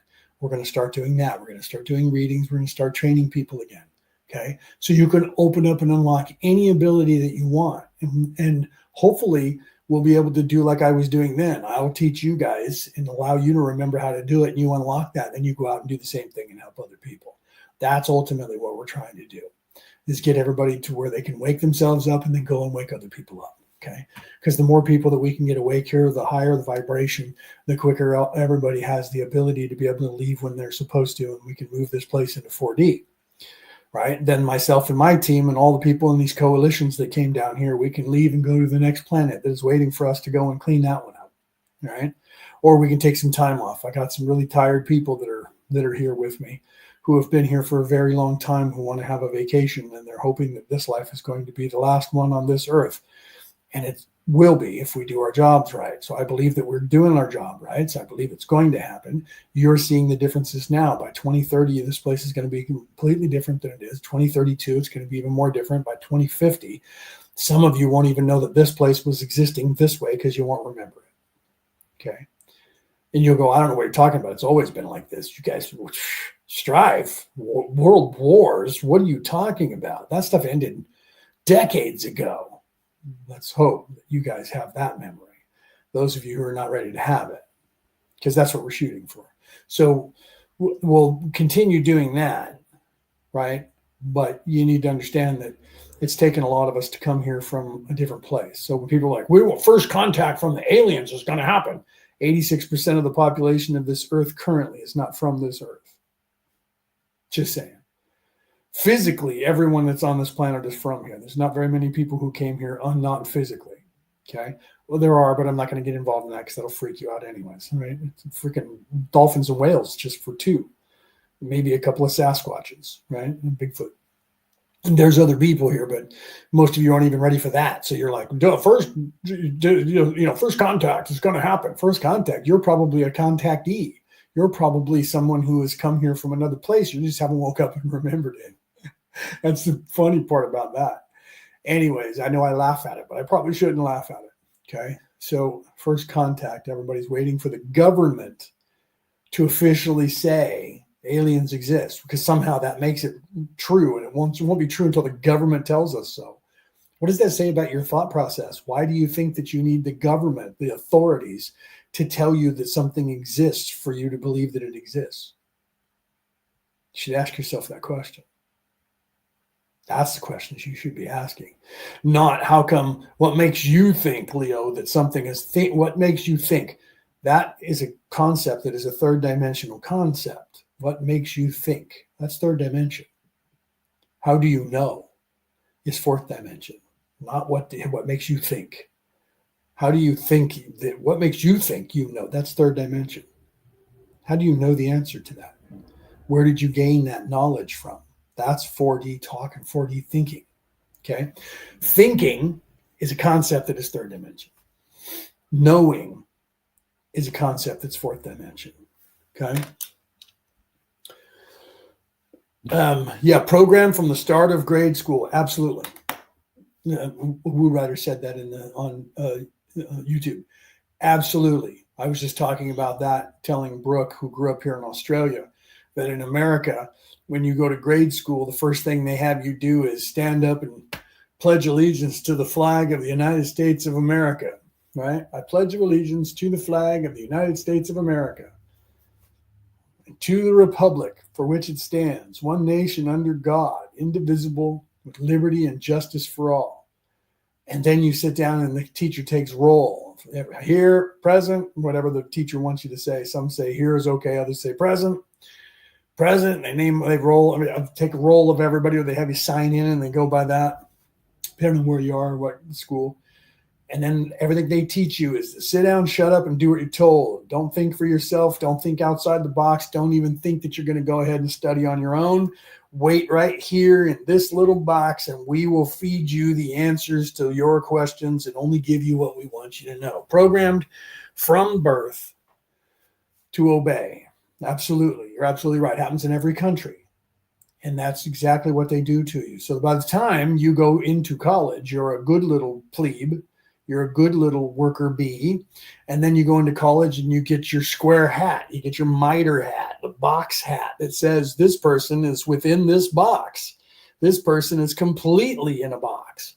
And you get that in the gown to walk up there and get your diploma that says this person is programmed perfectly to do exactly what we tell and be a worker bee and work themselves to death and continue serving us and making sure that we get paid.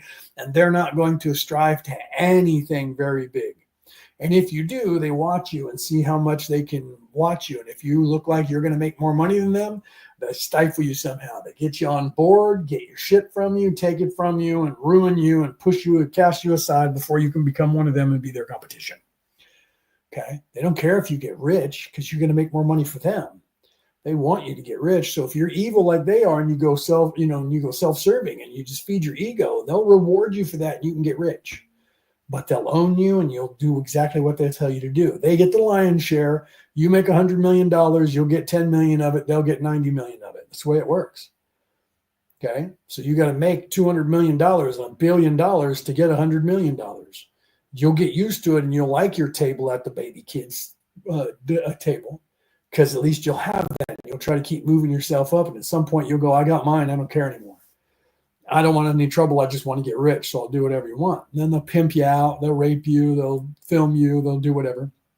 Drug you, sex traffic you, whatever they need to do to keep you in line until you decide that you have enough money and you quit. Right? Then you stay away from the whole thing and go, I got enough money. I don't have to do that anymore. Okay. So that's what they do though. And even if you don't get involved in all of that and you're in service to others, you're going to try and get into some service industry where you're going to try and help people. Okay. Because that's what you do. Because that's what your modus operandi is. Sorry, I was checking the time. How long have I been alive? When I start channeling, I lose track of time, so I don't know what time it is. So I have to actually look at the clock. Because right now I'm not talking to you as Leonard O'Neill. I'm talking to you as Kelto. And Kelto doesn't think about time because Kelto is outside of time. So I don't know how far I go because I'm not taking care of time. I'm not even, the concept is not something I can be concerned with. So what is that like? Let's talk about that. Here we are 2 hours into this show. Let's talk about that because I'm going to be teaching that too. Okay. I'm going to teach you guys, those of you who want to learn how to channel, and this doesn't have to be done in person. We'll have a Zoom class for this. Okay. Those of you who want to learn how to channel, everyone, I have a cousin of mine. Her name is Lena, which is the feminine of Leonard, right? Leona is one, Lena is one. And her and I talked about that because we didn't talk about that when we were younger. And so we were talking the other day and she says, you know what my name means, right? I'm like, yeah, it's like mine. It means Leo, it means lion. And she was like, yeah, my name Leonard means lion heart. And I said, we were talking about that. So, but she was asking, and I never got to talk to her about that, but we're going to talk again probably this week. I'll have to find out when she wants to talk because I never really answered that question. So Lena, if you tuned in and stayed here long enough to get here, I'll tell you, come in at the 2 hour mark, then you'll be able to hear the answer to that question. And there's my wife. Hi, baby. I'm actually still on live. It looks like you might be on a break. I love you. I'm actually now going to talk to them about channeling and our class that we're going to teach people how to channel and how that works. So my cousin Lena asked that question of my sister. He says he's channeling Kelto. Is he, what is the word that she used? I used the word like cuckoo, and she said wackadoo. Is he a wackadoo? You're taught by your religion that you can't talk to God. They can, because they claim they talk to God all the time. You also can't cast a spell, but they can. You also can't do any kind of ritual, but they can and do. People go, no, they don't. Yes, they do. If you're a Christian, that priest is up there casting a spell. He's burning incense. He's casting a spell. He's flipping pages, reading things. He's holding things up. He's blessing them. He's casting a spell on that little biscuit he's going to put in your mouth. He's casting a spell on that wine that you're going to take a drink of. He's got a ritual that he does, and he has to turn the page and read from the right thing and do exactly the same thing every single time so that that food is blessed and is holy now for the Holy Communion. He's casting a spell, okay? Doing a ritual, all right? And they'll tell you you can't do that. In the name of God, just talked about that with many different people. In fact, Stephanie, blonde Stephanie, in the group, if she's not probably on right now, but she was just talking about that because I posted a thing about talking about religion. And she said, but in the name of God, every war has been fought. I said the same thing. Okay. So they will teach you that anytime if you're psychic, you're talking to the devil or demons or aliens or the CIA, the deep state, that it's not good. It's all evil. And it's like a Ouija board and you better not do it.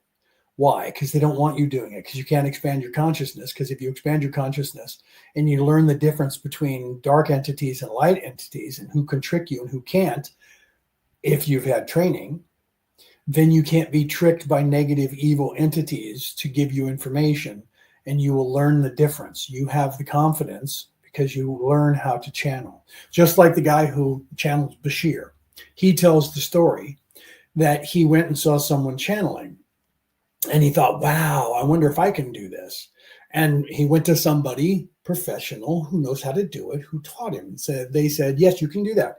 If you're going to be a channel, there's someone waiting for you now to channel. You just aren't aware of it.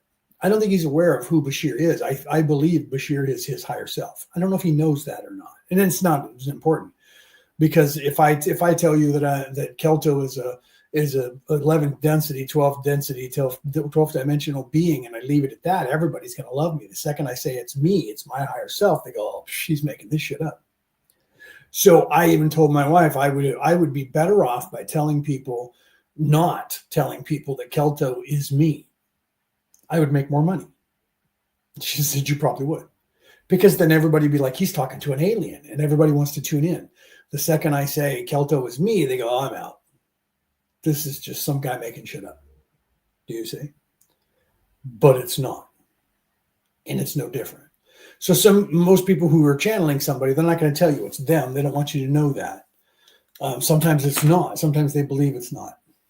But it is. Okay. Sometimes it's not. And sometimes it is. So it just depends. And some people channel people that I know, which is hilarious. I was watching this woman channeling with my wife. And we were watching her on YouTube. And she actually was moving different when she was channeling these different beings. And she says that one's on the council. I'm like, yeah, no, I know him. And she's like, you do know him. I'm like, yeah, he actually moves like that. He's actually this kind of alien. And my wife was like, oh, I was thinking that one. I was looking at her thinking that's weird how now she comes across like she's a different species. And I'm like, that's because she's channeling a guy who is a different species. And you know him, you just don't remember him. So she's getting to that point. But I laugh because I know some of these people. I know how they move, and I watch. And so I'm watching people who are channeling, and I'm going, let's see how legit they are, right? And so I look at them and I see, how's this person speak? How's this person move? How do they sound? And then I go, yeah, that is. If I know them, if I don't know them, I'll go, I don't know that person. I've never met them. But the ones that I do know that are galactic council members, that I've had communications with and I've spoken to, those ones I'll kind of giggle about, right? So what is this that we're looking at here? My wife is posting something for me. I don't know what this is. Yeah, she's sending me something and I don't know what it is, so I'm not going to click on it here. Yeah, I don't know what that is. So, Brooke, you're going to have to tell me what you just sent me right here just now, because I don't know what that is that you just sent. So she sent something, and I'm not sure what it is. So she might be just posting something for herself, right? So, okay, wait. Woo Rider is talking to me. I didn't see that. I'm sorry, brother. Leonard, I've seen people more and more recently saying that people can get their soul taken through Reiki. Is this true if the Reiki master is evil? No, it's not true. If the Reiki master is evil and has bad intentions. No, there's a lot of if the Reiki master is evil, they can't take your soul, right? You can't be possessed. You can't lose your soul because it's you. Okay, you are the higher self. They can't take you away from you, right? Nobody can do anything to you without your consent. Okay, so if they're Reikiing you and they're evil, they can take your energy. They can be energy vampires and they can steal your energy. Okay, I've been teaching that for 40 years, and people looked at me and went, "Is that a thing?" The first time I said that, I'm like, "Yeah, vampires. The story of vampires is true, but they didn't drink your blood; they drank your essence." And so people are like, "Well, they just evolved from drinking blood to the essence." No, they never drank your actual blood, but that's what they told you that they did, right? But they were drinking your life's blood. Your life's blood is not the blood in your veins; it's your energy. Okay, so if they're energy vampires, they can take your entire aura. They can take all of your energy, and that really hurts. It actually physically and mentally hurts you. That's what people equate. And they're like, "Oh my God, they stole my soul." They didn't steal your whole soul. That can be replenished. If an energy vampire takes all of your energy away from you, you will feel it. It will hurt. You will feel drained. You will feel nasty. You will feel icky. You won't feel right. You'll almost feel physically ill. Some people do feel like they have pneumonia or the cold. Their lungs don't fill up with fluid though. And they're just like, "Oh my God, rose oil, rose hip oil, or rose petals in the bathtub." And that helps you in the scent of rose and rose oil on your skin will help your body replenish the energy that is your aura that they take away. They cannot take away your soul. The only way that you can ever be possessed by anyone is that you have to allow them to come in. Okay. Reiki means light energy. It is a healing energy. It is not an energy that allows someone to have psychic abilities to possess you. Okay. Those people would already have those abilities and try to control you in some way. They have to get you convinced that they have control over you. Okay. But they can mess up when they're doing the symbols in a Reiki attunement, not just a healing, but a Reiki attunement.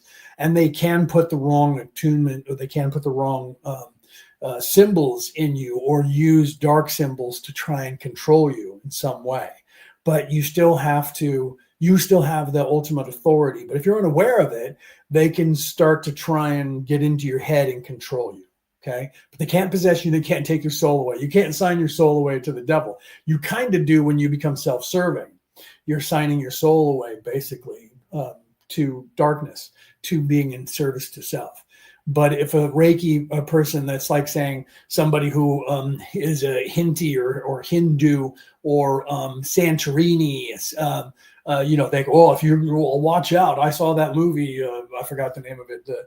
The movie where people turn you into a zombie and stuff like that. It's not real, but if you believe it, it is. Your focus determines your reality. So if you believe that somebody has power over you, you're giving them power over you. Okay.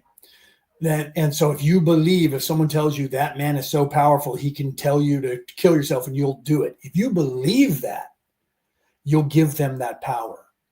Okay. So if that's why they don't want you to be defiant, that's why they don't want you to think for yourself, because your focus determines your reality.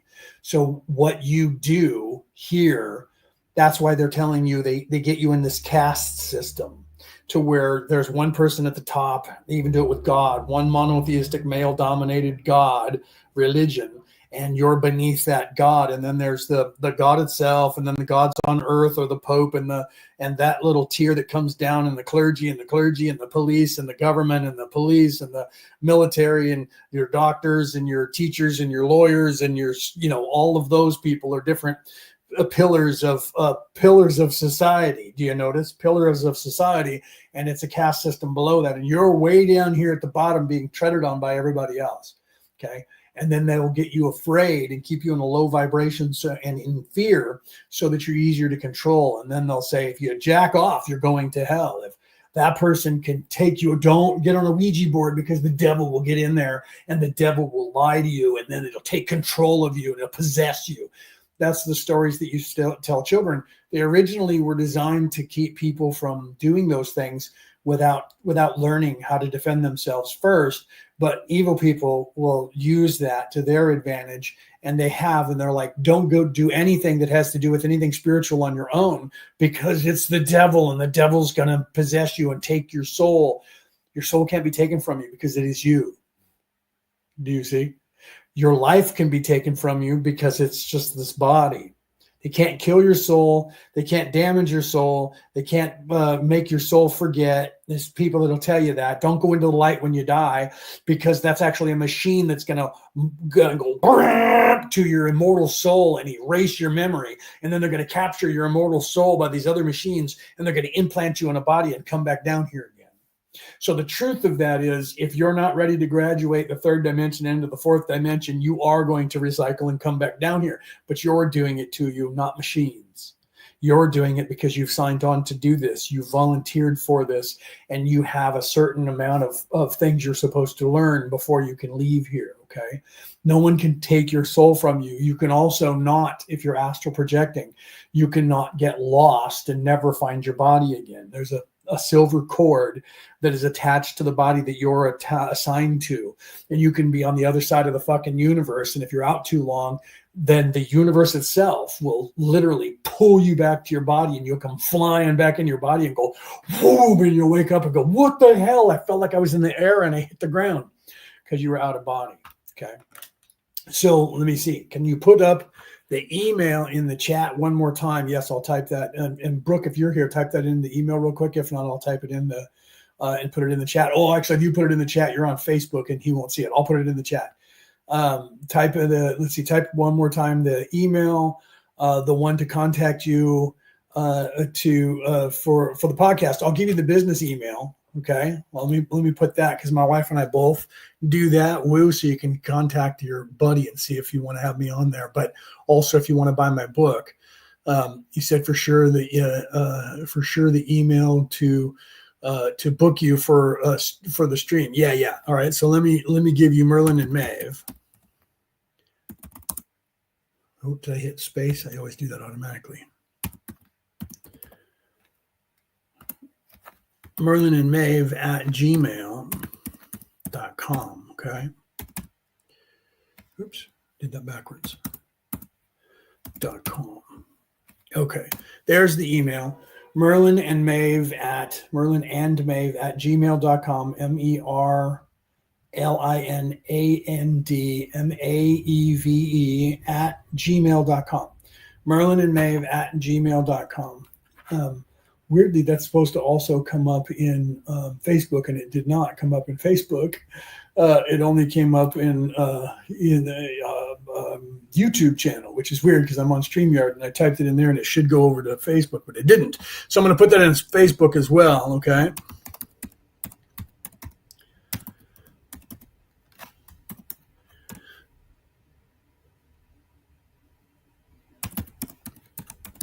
Okay. So yeah, Merlin and Maeve. And Maeve is spelled Maeve. Merlin, like Merlin the Magician, because I have the Merlin title. No capital letters. MERLINANDMAEVE at gmail.com. That's our company email for right now until we get the website up, and then we'll have a website company email. So right now the Gmail account is our company account. So anybody out there that wants to book me for anything or ask me questions or contact us to join one of our classes, you can look there, or you can look up for Merlin and Maeve online on all the platforms. And then there's also our email. And if you have an international phone, or you're in Australia, at least my phone number, I think my wife's is up there too. At least my phone number, my cell phone number is there. So if you know how to do an international call, my cell phone number is there. You can add the +1 +61, because that when you dial out from your country, you'll have to learn how to dial out from your country, and the country code for Australia is +61, and then you would dial the phone number. I think we'll put that link up as well. I don't have it right now, but we'll put that up. But it's on all of our platforms. So if you're already in Australia, my phone number is on all the platforms. You can call my cell phone. If I don't answer it, leave me a voicemail, or you can send me an email, and we check the email. Both of us get the email on our phones, and we check the email every day, all day. And so we will answer your guys' email, because we do that, and because we actually do that. We check it and we do that. Or you can get a hold of me on any of the platforms where I post stuff for both Merlin and Maeve on all the platforms, and myself, and my wife does the same thing. If you go to one of my reels and click on it and put a message up, I check the reels every single day. I go and put a brand new reel up every day, and I look at the last 4 or 5 reels, and I still get stuff on my phone. So if you go and say something on a reel that I posted 2 years ago, I get a notification for that. So if you find something you want to contact me, do it like that, or get a hold of me on Messenger or something, or send me an email. So, yes. So, yeah, send it. Oh, thanks. Send it to him. He probably will email you soon. Thanks. Yeah, please have him email me. I would love to come on and answer his questions, and any of the people that are in his audience. Let him know that I will channel Kelto and come on there and talk. Okay, so let's get back on that point, right? So quiet your mind, move into other places. No, they can't steal your soul. No, they can't possess you unless you allow them to, okay? If you allow, the same thing with channeling. I always worried about channeling when I was younger because I felt the same way. I was afraid I'm going to move over. We teach you how to not have to move into the back, right? One of the girls that I was working with who came here with me, okay, she's in the coalition with us. And in this lifetime, she's being the yellow ray chakra. So she's very earthy, third dimension. And she's afraid because when she was younger, she channeled once, and she felt like she had moved her personality to the back and allowed this person to come in, and she was watching from behind. That usually happens. We teach you to not do that, not to move to the back, but just move over, so that you're side by side with the person who's channeling, so that you are still in as much control. However, you do still, when you're channeling someone, depending on how strong their personality is, that you do tend to, not have total control, because only one of you can speak at once. Okay, so somebody has to be in control of doing the speaking, and you can allow that, but you get to a point where if the person is too demanding, you don't want to channel them. So you have to kind of vet them to make sure. And this is the process that we teach you. And the guy who channels Bashir told people that you have to learn, that. And so when I don't let them have complete control, but even my wife can tell the difference of when I'm channeling and when I'm not, because of my cadence. The eye color changes slightly, but the guy who channels Bashir keeps his eyes closed, so you can't see that. A lot of people channel with their eyes closed. It bugs me because I'd rather still see the eyes, because I can see the soul that's in there. I have that vision. So I like looking in there and seeing the soul. The first time I watched someone live was when they channeled Mother Mary, Jesus's mother. And I wanted to see it because I wanted to know if it was legit. And it was Mother Mary. She actually spoke to me and remembered me. So that was legit. That was when I was 22, and I'm 58 now. So I looked at that and went, okay, that was legit. I don't know this person, and I'm not getting paid to back her up, but that was Mary. That was Jesus's mother, Mary, Joseph's wife. So we teach you to learn that middle ground, so that when you're channeling, you don't feel uncomfortable like that person's taking over. But some people just can't handle that because they're very linear, and they are very grounded in 3D, and they worry about control. They worry about having that because they're worried that they're going to black out and not have memory of that. I do that sometimes. My memory isn't as strong because I'm not completely in charge, right? I am channeling. Like right now, this is Leonard talking to you. So I'm telling you my experience. But then when I allow someone else that I channel, because I channel many people, right? I was channeling Thoth live last month, and I'm going to channel Kelto and maybe Thoth, depending on if I'm on stage twice, to answer questions for people. Okay. But like right now, I can feel the energy building. Kelto wants to come back in and talk. Right. So that actually happens. And then if I don't allow Kelto, he'll talk in my head. That happened to me when I was channeling Thoth. When I channeled Thoth, I had taken some Ormus prior to. Thoth came in early, and I was standing there watching the psychic, and I was going to go live after the psychic. And I think I've told this story a few times, so you may have already heard it. But I was sitting there, and all of a sudden in my head, I heard, "I am Thoth the Atlantean, and I have arrived." I was a thought, and I thought that it was me. And I was like, "Oh, am I going to say that to them when I go live?" And then I hear, "No, I am Thoth the Atlantean, and I have arrived. I am here." And I was like, "Oh." And I turned and I started talking to Brooke, and she realized that I was already channeling Thoth at that point. Thoth was speaking through me at the same time that I was speaking. And she looked at me and said, "Come here, you need to sit down. You need to eat something and drink something." And I said, "Why?" And she said, "You're already channeling." And I said, "Well, I knew I was way up here." She says, "No, I can hear it in your voice. I can see it in your eyes. Come here, you need to get your sugar level up and get some fluid in you because you're channeling a half hour early than you were supposed to. So I want to make sure you have enough fuel to make an hour and a half because you're going to be on stage for another hour after you get up there." So I went and sat down and sat there, right? And I did that. So let's see. Wood Rider says, I've witnessed the apparitions of Mary in Bosnia, BA, in a town called Medjugorje. I don't know how to say that. I apologize for that.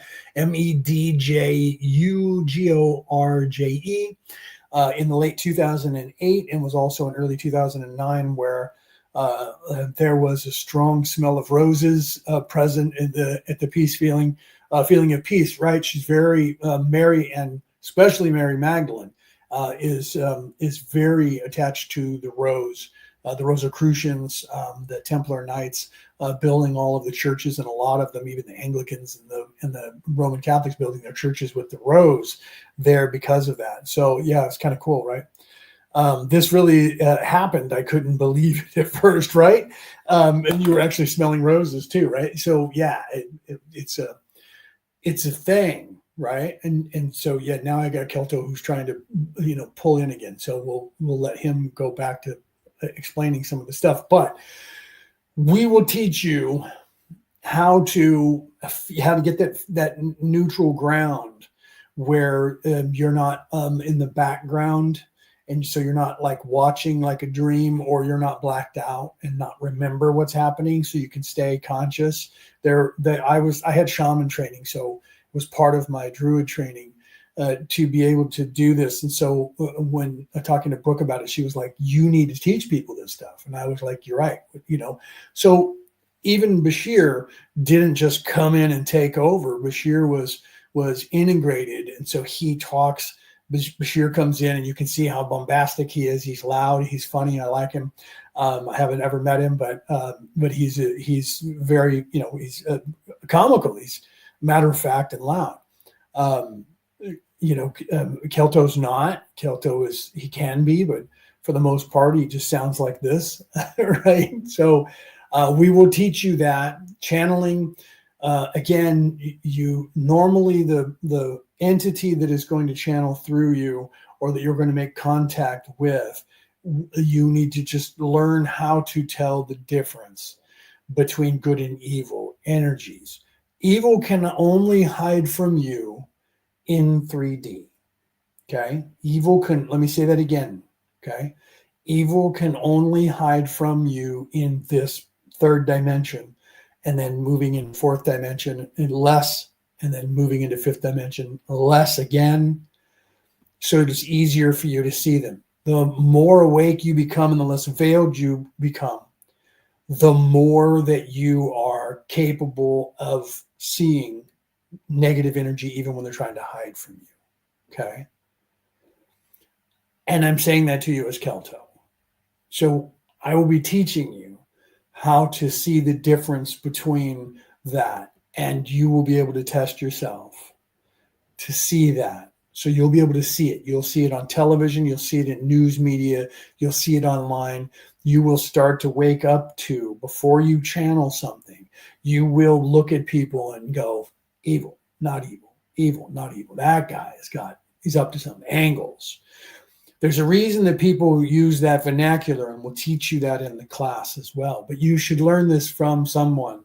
You shouldn't try to channel without having guidance, because you could then get someone who would be evil and self-serving, and then try to use that and use you to wreck you in some way and get into your head and get you to be, negative or get you to use you in some way, right?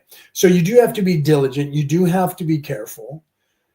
But most of the time, most people who are channeling have done that. You just don't know that because they're not talking about it. And so I like to hear it when people ask those questions. And so when I heard Bashir talking, and the guy who, and I can't remember his name, he actually sent me a friend's request, the real one, not the fake one.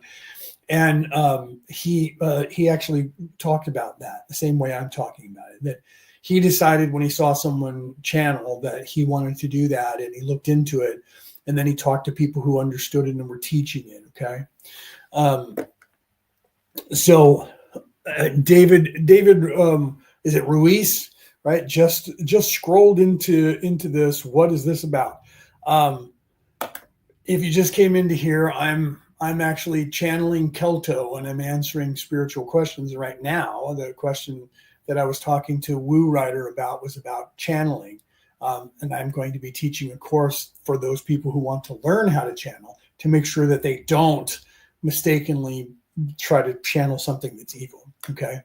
So it's like Lewis, but with the R. So, okay. So Ruiz, not Ruiz. See, I'm from America, and Ruiz would be some, a Latin name, a Spanish name. So it's like Ruiz, right? And so it's like Lewis, but with an R, Ruiz. Okay.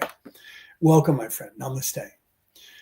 So this is what it's about. So if you have any questions about spirituality, about what's going on in the universe, that's what I'm here to do. My name is Kelto. I am here with a coalition of people. I've come into this body legally. I was born in this body as Leonard O'Neill and grew up in this body, but the higher self is not this pain body. Leonard O'Neill is the pain body that was born, and that's the personality that is living here on earth. But the higher self is Kelto. The higher self is from the 12th dimension, but is residing currently in the 6th dimension to channel into here down here, because I came here to this earth to help people with a lot of other people. There's 28 of us that came here in a coalition that came down here that is attached to the larger coalition of planets that is being based in what you call the planet Venus. So I'm a boots on the ground coalition that is I'm part of the Orion Coalition of Light, which is a boots on the ground in human bodies. We're not aliens, that we didn't come in a spaceship like that. We're not like that, but we are not from the solar system. Our spirit, our soul is from another place. We came here to help the people of here to graduate from this place that got stuck. Okay. So we're here helping that. And we're part of the Orion Council of Light, which is attached to the Galactic Council. And there's many councils that are down here and a lot of individuals. I don't know if that's crazy or not, right? I am too, David says. So far as I know, my bloodline is part of an alien tribe or Indian tribe now today as the Porch Creek tribe. But that's why the name is different than the Hispanic name. I apologize. Even Namaste, even better. I'm only 5% native from the Baja region of the United States. So you're part of the is it the Sequoia tribe? So your bloodline goes back as far as the Sequoia tribe and as far as the first tribe of the Americas. Nice. I don't know that much about my native side, because I'm probably about 90%, because I'm about 3 to 5% what they call Greco-Roman. So I'm very European. So I'm glad to talk. I'm getting chills. Glad to talk to somebody who. What is your percent of your Native American? I'd love to hear that, because if you're anything above 5%, wow, brother, because just my 5% tunes me in. But the rest of me is very European, Western, Northern European, Scandinavian, Celtic, Southern Viking to Middle Viking. That's where all of my DNA comes from, except for the 5% that is native to California region, the Baja region, that strip that's not attached, and it is a peninsula there that goes from California and into Mexico, right? I'm on the other spectrum, Italian and Scottish. Okay, so I'm Irish, Scottish, Welsh, and then Scandinavian. So we're looking at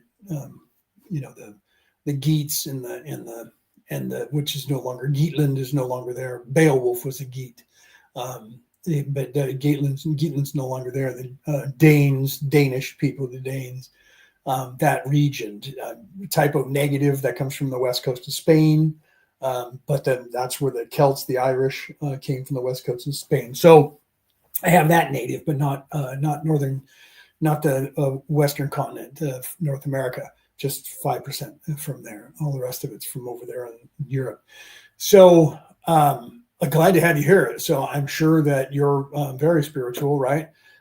Because of that, right? Not sure, pretty sure that it's just got this thrown at me tonight, but I can copy and paste from a family member that has told me that studying this for 10 years plus. No, it's okay. Just keep doing what you're doing and studying that. Stay on the spiritual path and learn that stuff. So I'm here. You're probably here doing the same thing, because 86% of the souls that are embodied in these physical forms on this earth have been here for a very long time, are here to help these people. And if you tuned in here and you didn't think I was crazy after the first 30 seconds of me speaking, it's because you're awake enough spiritually to go, hey, you know what? Maybe this guy knows what he's talking about, right? So you tuned in, you were flicking through and scrolling through and found me for a reason, my friend. So I'm glad to have you here. So the person you're looking at is Leonard O'Neill, okay? But the voice that's coming through you now is Kelto. Kelto is Crow Eagle. In fact, I did go by Kelto Stormcrow for a long time, but Kelto Crow Eagle is who this person is on the physical plane here. So it is more of a native last name, but I take the attributes of the crow and the eagle, and that's why. And if you, my friend, are native, then you probably have read the book Animal Speak or something similar to that to understand what those attributes are for the crow and the eagle. That's why I use that. My name is Leonard, which means lion heart, Leo, right? Lion heart. So in my name, even in Europe, Leonard Edward O'Neill is a title. Leonard is Lionheart, Edward is champion, and O'Neill Edward is guardian, and Neil O'Neill is champion of the people. So my name is the title of what I do here. So then my higher self, Kelto, Crow Ego, Kelto is Celtic, is half-breed Viking and Celt. So Druid Viking, and I am a Druid, and I have a Druid priestly title. I am a Merlin. So taking the Crow Eagle for my 3D self in that respect, all of that is a title that literally says what I'm here to do. Then when I was baptized Catholic, I was baptized Saint Leo, and I took Gabriel. So Saint Leo is the voice of God who translates God's message, and that is what I'm here to do, is translate the Great Spirit's message, the Great Creator's message to the people that everybody else has been teaching you. So I am unveiled. I am not veiled at all. So I do remember everything. I remember being in the womb. I remember being inserted. I remember going through the birth canal. I remember my first steps. I remember all of that. I also remember the 30 plus lifetimes that I've been here on this earth. I remember who I was in all of those lifetimes. I can access their memories anytime I want to. It drives everybody crazy. So I don't normally do that. I usually stay with one personality at a time, because I have memories of different events that happened as different people on this earth. I also can go further back than that. When I was a wolf in the North American continent, I was a native 2 lifetimes ago in the North American continent. And I was a wolf at one point, way back a long, long time ago, 30 lifetimes ago. I still have the attributes of that. And also the crow and the eagle, hence the reason why I have those names that I put on there that I use, right? I always felt that I was strong with the earth, and having had, let me put you up on the screen here so people can see it, that I'm reading it to you. It'll be up on the screen for people to read, right? So let's see, strong with the earth, and have had situations or paranormal experiences with the land is staying at, and also through certain vibrations that I've felt in certain properties that I've walked on. Yes, especially if your ancestors walked on those. Let's see what you said down here, right? So Private John Lee Snug, Gerald, I don't know if I'm saying that last name right, Gerald, was a Confederate soldier. He was in the first GA, right? And so that's the Georgia Artillery, I think, from Georgia, right? Volunteer infantry, known as the Tatnall Rangers. He started out in Company B. This is a start of my family, but he's Native. That was, yeah. So that's actually really cool, right? That you know that kind of stuff. Keep after that. Look at your higher self. Merge back with your higher self, because ask questions. Like I said, as you ask those questions of everything that's around you, that will change the course of you, and it will raise your vibration. Get in touch with your guides, get in touch with your ancestors, get in touch with your higher self. You become immune to this stuff down here, and then figure out if you're in service to others, continue being that. Find your niche. I would tell everybody that. Find your niche of things that you want to do and how you want to serve the people and give back in some way to help guide people here. And you don't have to do any of that stuff. You can just turtle. You can just decide that you want to not do any of that stuff. I'm going to open the window up over here because it's getting warm in here. I had everything closed. So, whoops, I'm making a disaster of the sound here. You can decide that you don't want to do any of that and become a hermit and stay in that and just live your life. You don't have to. Some of us came here to do these things. Some of us came here to make sure that we do these things. Right. So you may have, you may not have, I don't know. But some people do. You have to find that. You have to walk your path and find your path of your direction back to source, back to the creator, right? We are also closely related to the Cherokee of Georgia, right? Well, I was thinking that if you were in Georgia, because you were saying it was in Georgia, or GA, right? So yeah, that Cherokee. I had my one of my sisters married a guy who was half Cherokee. So two of my nieces are part Cherokee from my sister. So that, yeah, he was really, I liked him a lot. He was a friend of my dad's. They got along really good. And so he was Irish Cherokee, right? That was his citizen band. His CB radio handle was Irish Cherokee as well, by the way. I grew up with a lot of natives. Chief White Cloud. There's another Chief White Cloud that's around now, but there was a Chief White Cloud when I was a younger guy. What was his name? Little Feather. There was a guy, Yellow Feather. Yellow Feather was another shaman that I knew when I was a kid. So yeah, I grew up with a lot of Native Americans. When you consider I was only 5%, I was around Native Americans quite a bit growing up. A lot of natives growing up. So I learned a lot from them, as well as and learned that if you watch like the movie The Eagle, you see that the natives of Europe very much in some areas of Scotland and Ireland very much mirrored Native Americans from the United States in the way that they evolved over there, a lot more than people realize until you start going back in time. So that movie, The Eagle, took place at the time of Hadrian's Wall. So we're looking at 2,000 years ago when that took place. So 2,000 years ago, the people that were in England and Scotland and the area of Ireland, England, Scotland, and Wales, those areas of Europe there, southern Western Europe and the islands there, were very native. And people didn't realize that now they don't realize that they were that native. They were very tribal and lived like the Native Americans did all the way until the 1800s, 1800s in the United States. But they quickly got away from that there because the Romans, and then after them, the English started emulating the Romans. And so they started moving into more of a modern societal structure in that region because of that, because they kind of had to, dealing with Rome in the way that they were. So that changed the dynamic of the people there.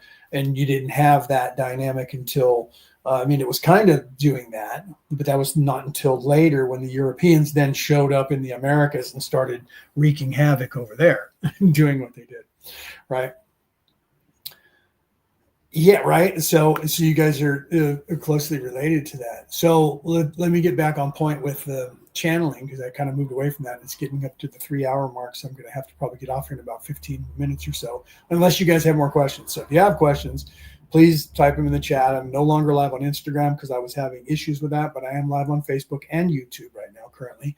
And then this broadcast, of course, will be going out to the world on MP3 broadcast, going out on the world right after I'm off the air here. So we will be having courses, workshops to teach you guys. So people who want to learn abilities, psychic abilities, we can help you with that. People who want to learn Reiki, we'll have classes for that. If you just want to get a Reiki attunements, we'll be able to work with that, and we can do that from anywhere. So if you guys are, no matter where you're on the world and you want Reiki, you can book us and we will Reiki you from here, and you'll fail that stuff. But we also have classes that we're going to teach the defense against the dark arts. We're going to be teaching a couple of those classes. We're going to be teaching you how, if you want to learn how to channel, we'll be doing card reads. We're ramping up a lot of stuff, my wife and I, to do this. We have a bunch of different decks of cards to be able to do card reads and different psychic reads. I'm channeling my higher self, right? So I have done that. I've worked around the world with law enforcement to solve mysteries, murders, things like that, manhunts. In the past, they used to work with a bunch of people that we did that. We had a Facebook page that we got rid of, but we changed it. You're using it for something else now. But it was called Psychic Reading and Development, where we were developing people and teaching people whatever ability you want to have. We would teach you how to do that. Okay. So mountains, when they claim their ancestors paddling down the, what is that? Edisto River. Is that how you say that? Edisto River. Those people are Natchez. I'm probably not saying this right. And Santee. I remember the Santee, right? The Halwa. I don't know how to say that. Halifax and the Warren County, not Hollywa. They were remnants, right? YouTube won't let me post the whole script, but that's some of it. Sorry about that copy and pasting stuff. No, it's okay. I know it's really hard for you to put stuff into. I've noticed that too with some of the platforms, to be able to put stuff into that stuff, to be able to, copy and paste drives me crazy too, that they lock that. They don't let you do all that, or they give you limited amount. You can only say 100 words or something. So you have to go, oh, crap. Okay, let's put part of it in. So that's all right, brother. You can, my email's up there. You can scroll back up and you can send me that stuff on email. So literally, we're here for that purpose. We came here to help people. We've been here for a very long time. Most of my team is tired because they've been here so long.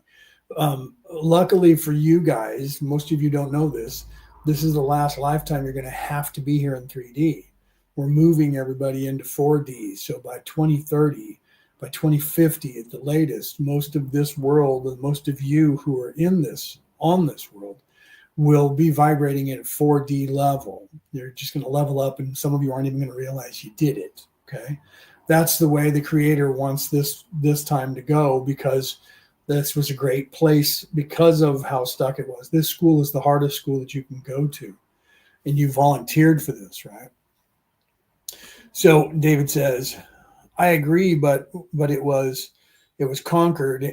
Hate it, but this new age stuff, I'm ready to say it out loud, and want it back, right? So yeah, I mean, this place was conquered.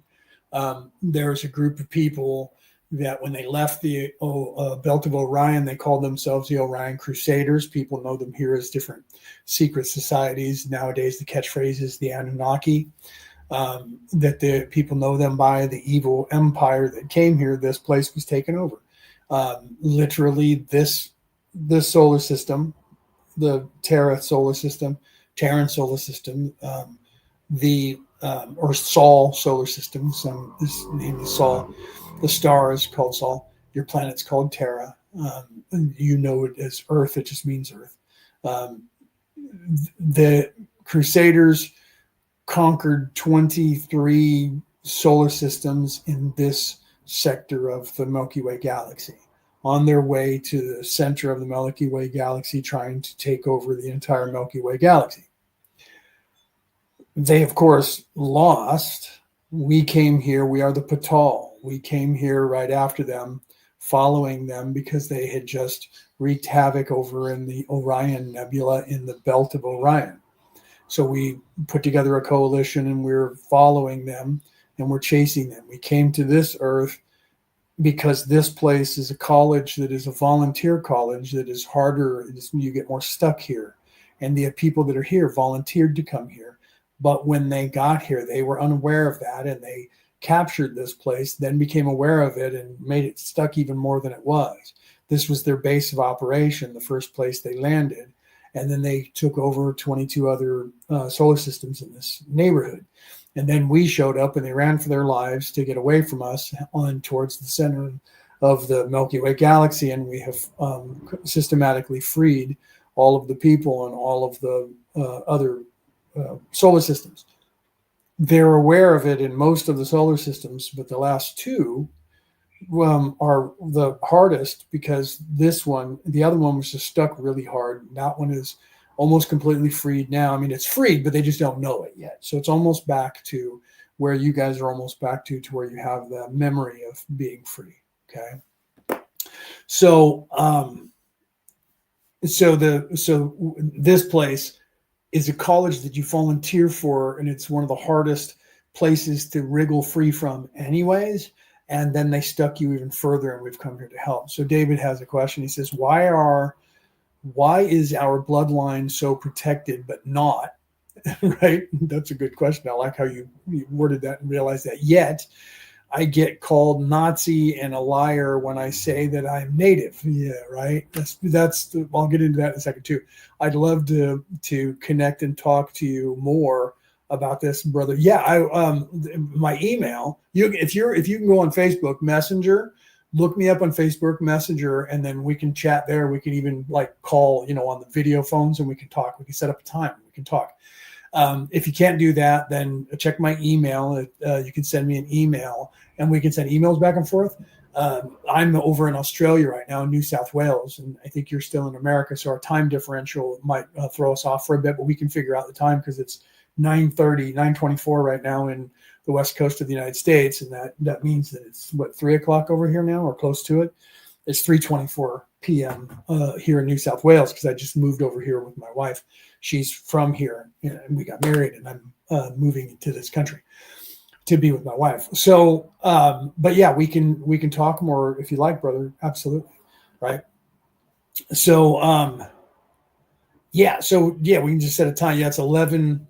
So you're in Mountain Time then, or Central Time, right? Because it's 9:25 in West Coast. So if you're 2 hours ahead of that, you must be in Central. So you're somewhere in the Central. Did you say Florida? You said Florida. Are you on the Panhandle? Yeah. I think you said that you were in Florida, right? So you're probably on the Panhandle below Central Time. Yeah. Okay. So that's not so bad, but it is getting late for you over there. Hook me up on Messenger and send me a message on Messenger, or put your information in here, and I'll be able to do that, right? So, the Alabama coast, right? Alabama Gulf. So you're right there, right? In that area, right? Okay. I know exactly where you are. I've never been there. But I grew up in California. I used to live in Arizona. And then I moved back to California to take care of my mom, and she just passed, and I came over here. So I was born in the San Francisco Bay Area, grew up in the San Francisco Bay Area. Okay, so let me answer your questions, right? So why is our bloodline so protected but not? Okay.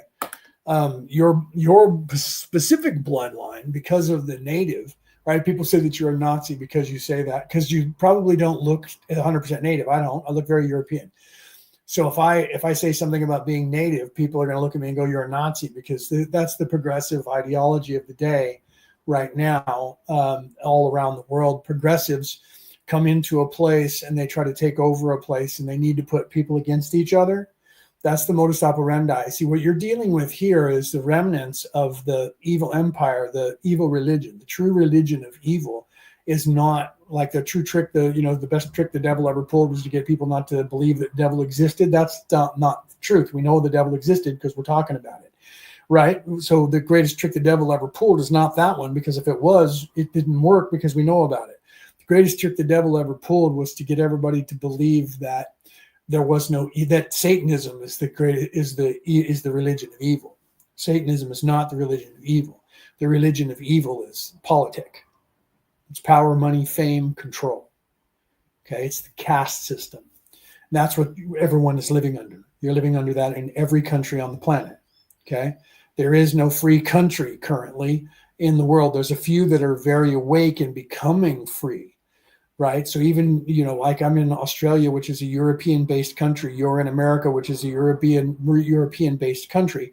It's modeled after the Roman Empire. You're a republic in America, modeled after the Plato's Republic, which was Plato's idea of how he could improve the Roman Republic that he lived under. And the perfect republic would be the book that he wrote called The Republic by Plato. The American government is a government that was created from that book.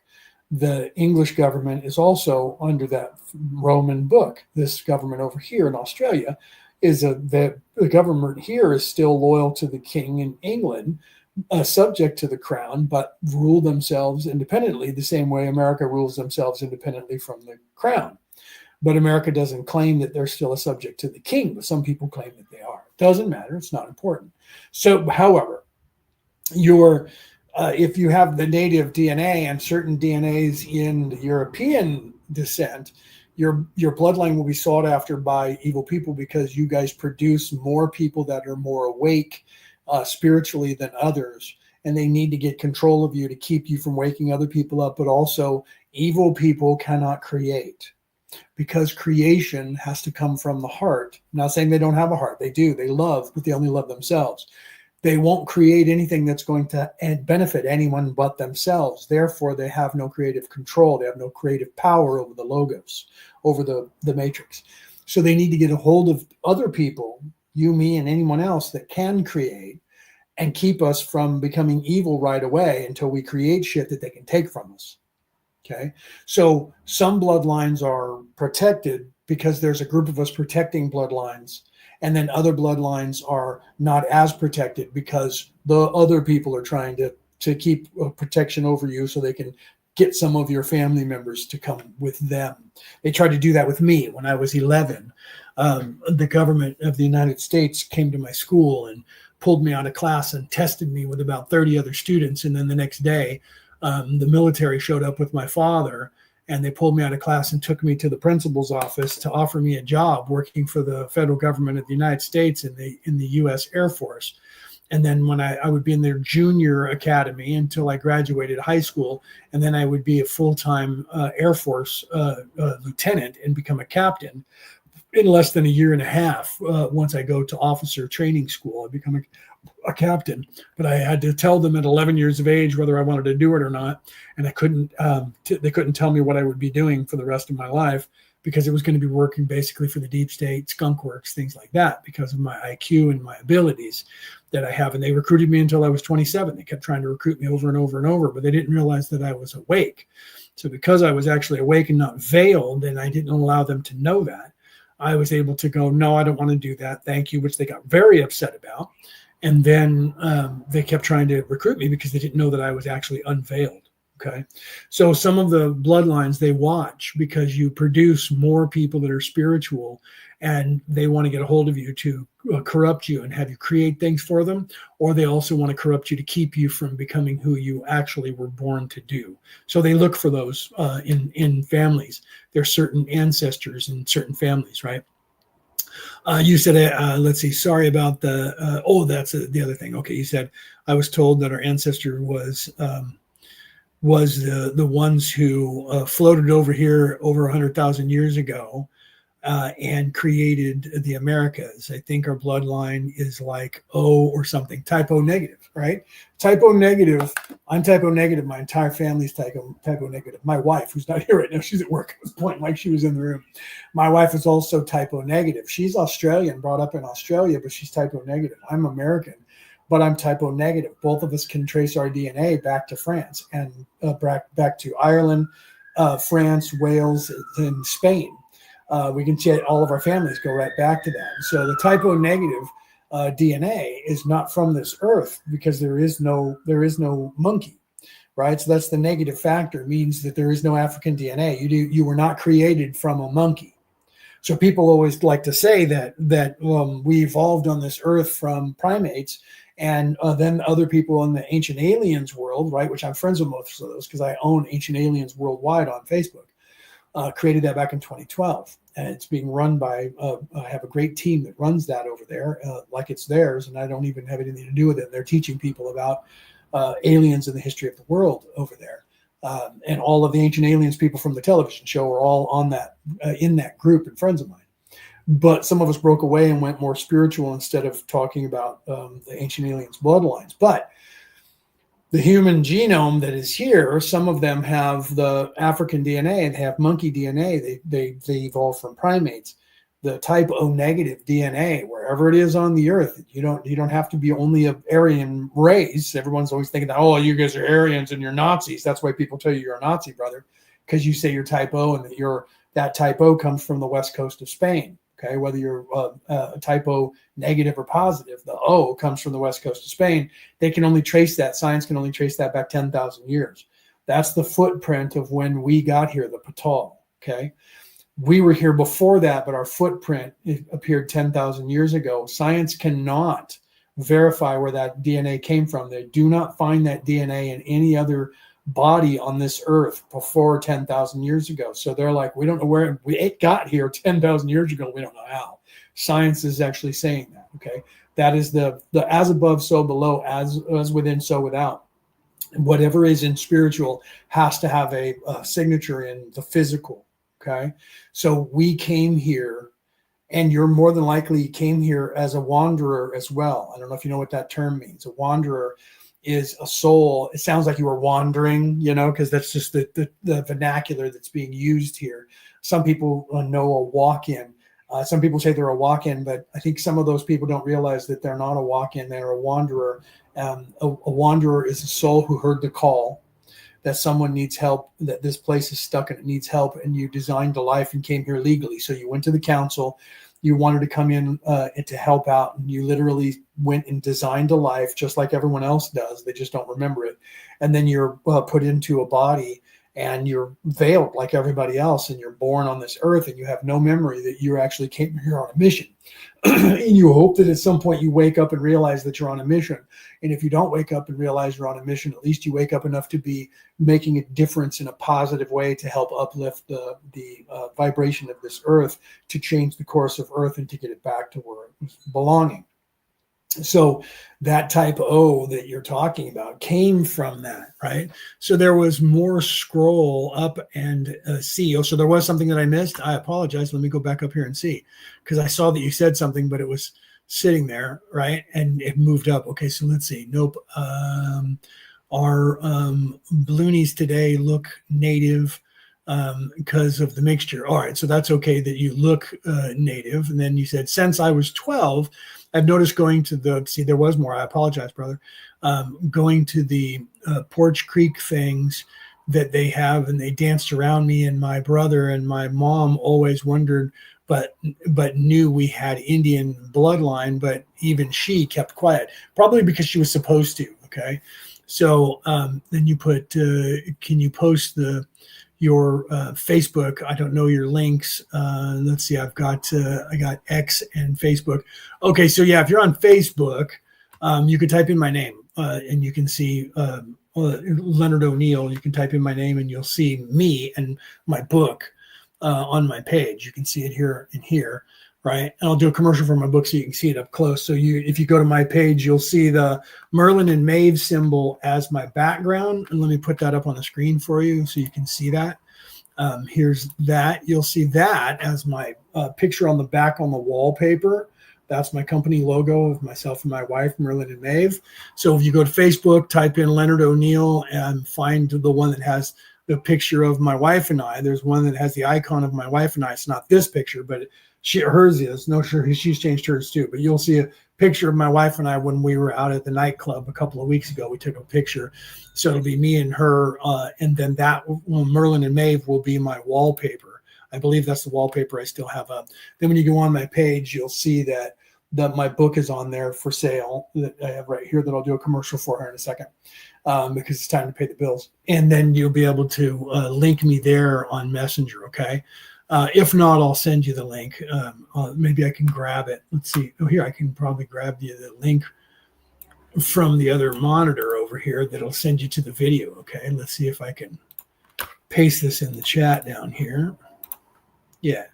So there's the link going into the chat for my Facebook with my name, and then it has the video. So my name on Facebook is Leonard.O'Neill1.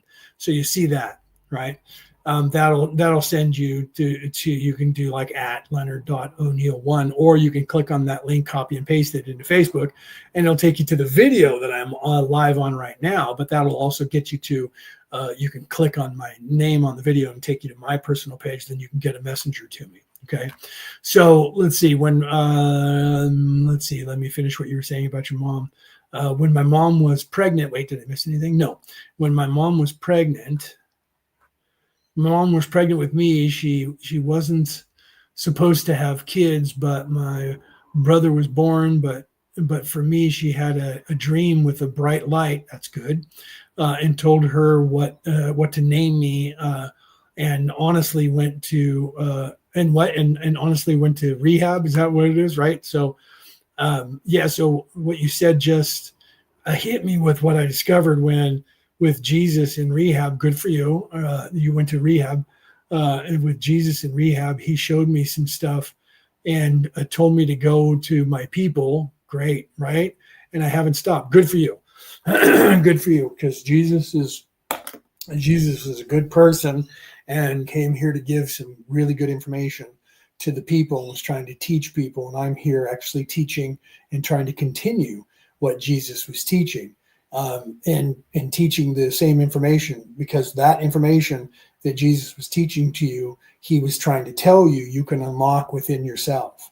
That was edited out of the Bibles 300 years after Jesus' demise.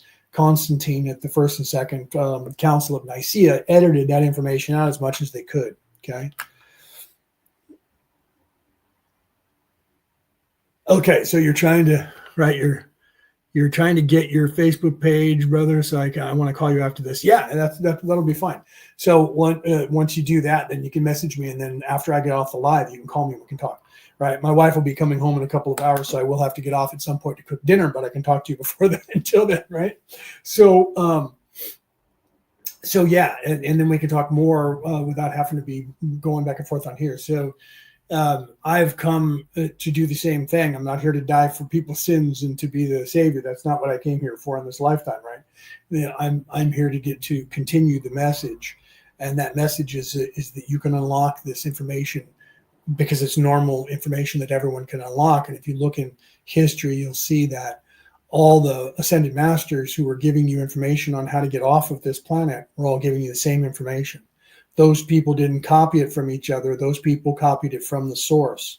Those people unlocked that information because they were in service to others, so that they have access to the same information that I have access to. Right? What's your Facebook name without the link? It's not taking me to it. Okay, yeah, just look for Leonard O'Neill, right? You can see my name on the screen, right? Look for Leonard O'Neill, and then, like I said, you'll find that page. I can't do it without, or maybe I can. But if you look at the name of my account on Facebook is Leonard right? Leonard O'Neill and the number 1. Okay. So you should be able to go on there and go to Facebook on there and find me that way. If not, go on Messenger and look for the same person. But if you go to Facebook and you put Leonard.O'Neill with 2 L's, Neill, just like it's on the screen there, but without the apostrophe, right? And then do the number 1. That's my Facebook page icon. Then you can, from there, you can just message me on Messenger, and I'll get the request on Messenger, and then we can start talking there, right? So I'm trying to see if, because my Messenger should be on the same wavelength. I'm looking at my phone here, but it's being slow catching up.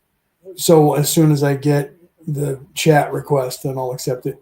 And then we can, like I said, then we can talk when I'm not on here. But you can go on Facebook and find me. Like I said, you just got to go there because you'll see my live will be on there, right? And so hold on, I'm going to go there without being on the camera and grab that and link it to you in the chat. Okay, so here's my Facebook page link to Facebook without the being on the live. Okay, so there's Facebook, facebook.com/Leonard.O'Neill1. Okay, so that'll take you to my Facebook page, and then I'm going to go hop back on the live here. And then there we go. So that'll take you to just added. Thank you. Okay. So let me get back to where I was, and I hear the icon coming in. So you probably just sent me a friend's request or sent me a message on Messenger. Or both, right? Oops. And then I'm hitting the wrong buttons over here. So yeah, there you are. So let me confirm Dallin 1. Let's see if it confirms here. Oh, I just accepted that on Merlin and Maeve, not on Leonard O'Neill. That's hilarious. So I think you sent me one on Merlin and Maeve too. So I'm confirming on Facebook. So we are Facebook friends now. Okay, brother. So you should be able to then send me a Messenger message, and then we'll be able to communicate on that. Okay, so yes, it was. You got the right one because there's a picture of me and my wife. Yes, so you got the right one because I just said yes. I just accepted it on both because I think you sent one to Merlin and Maeve too.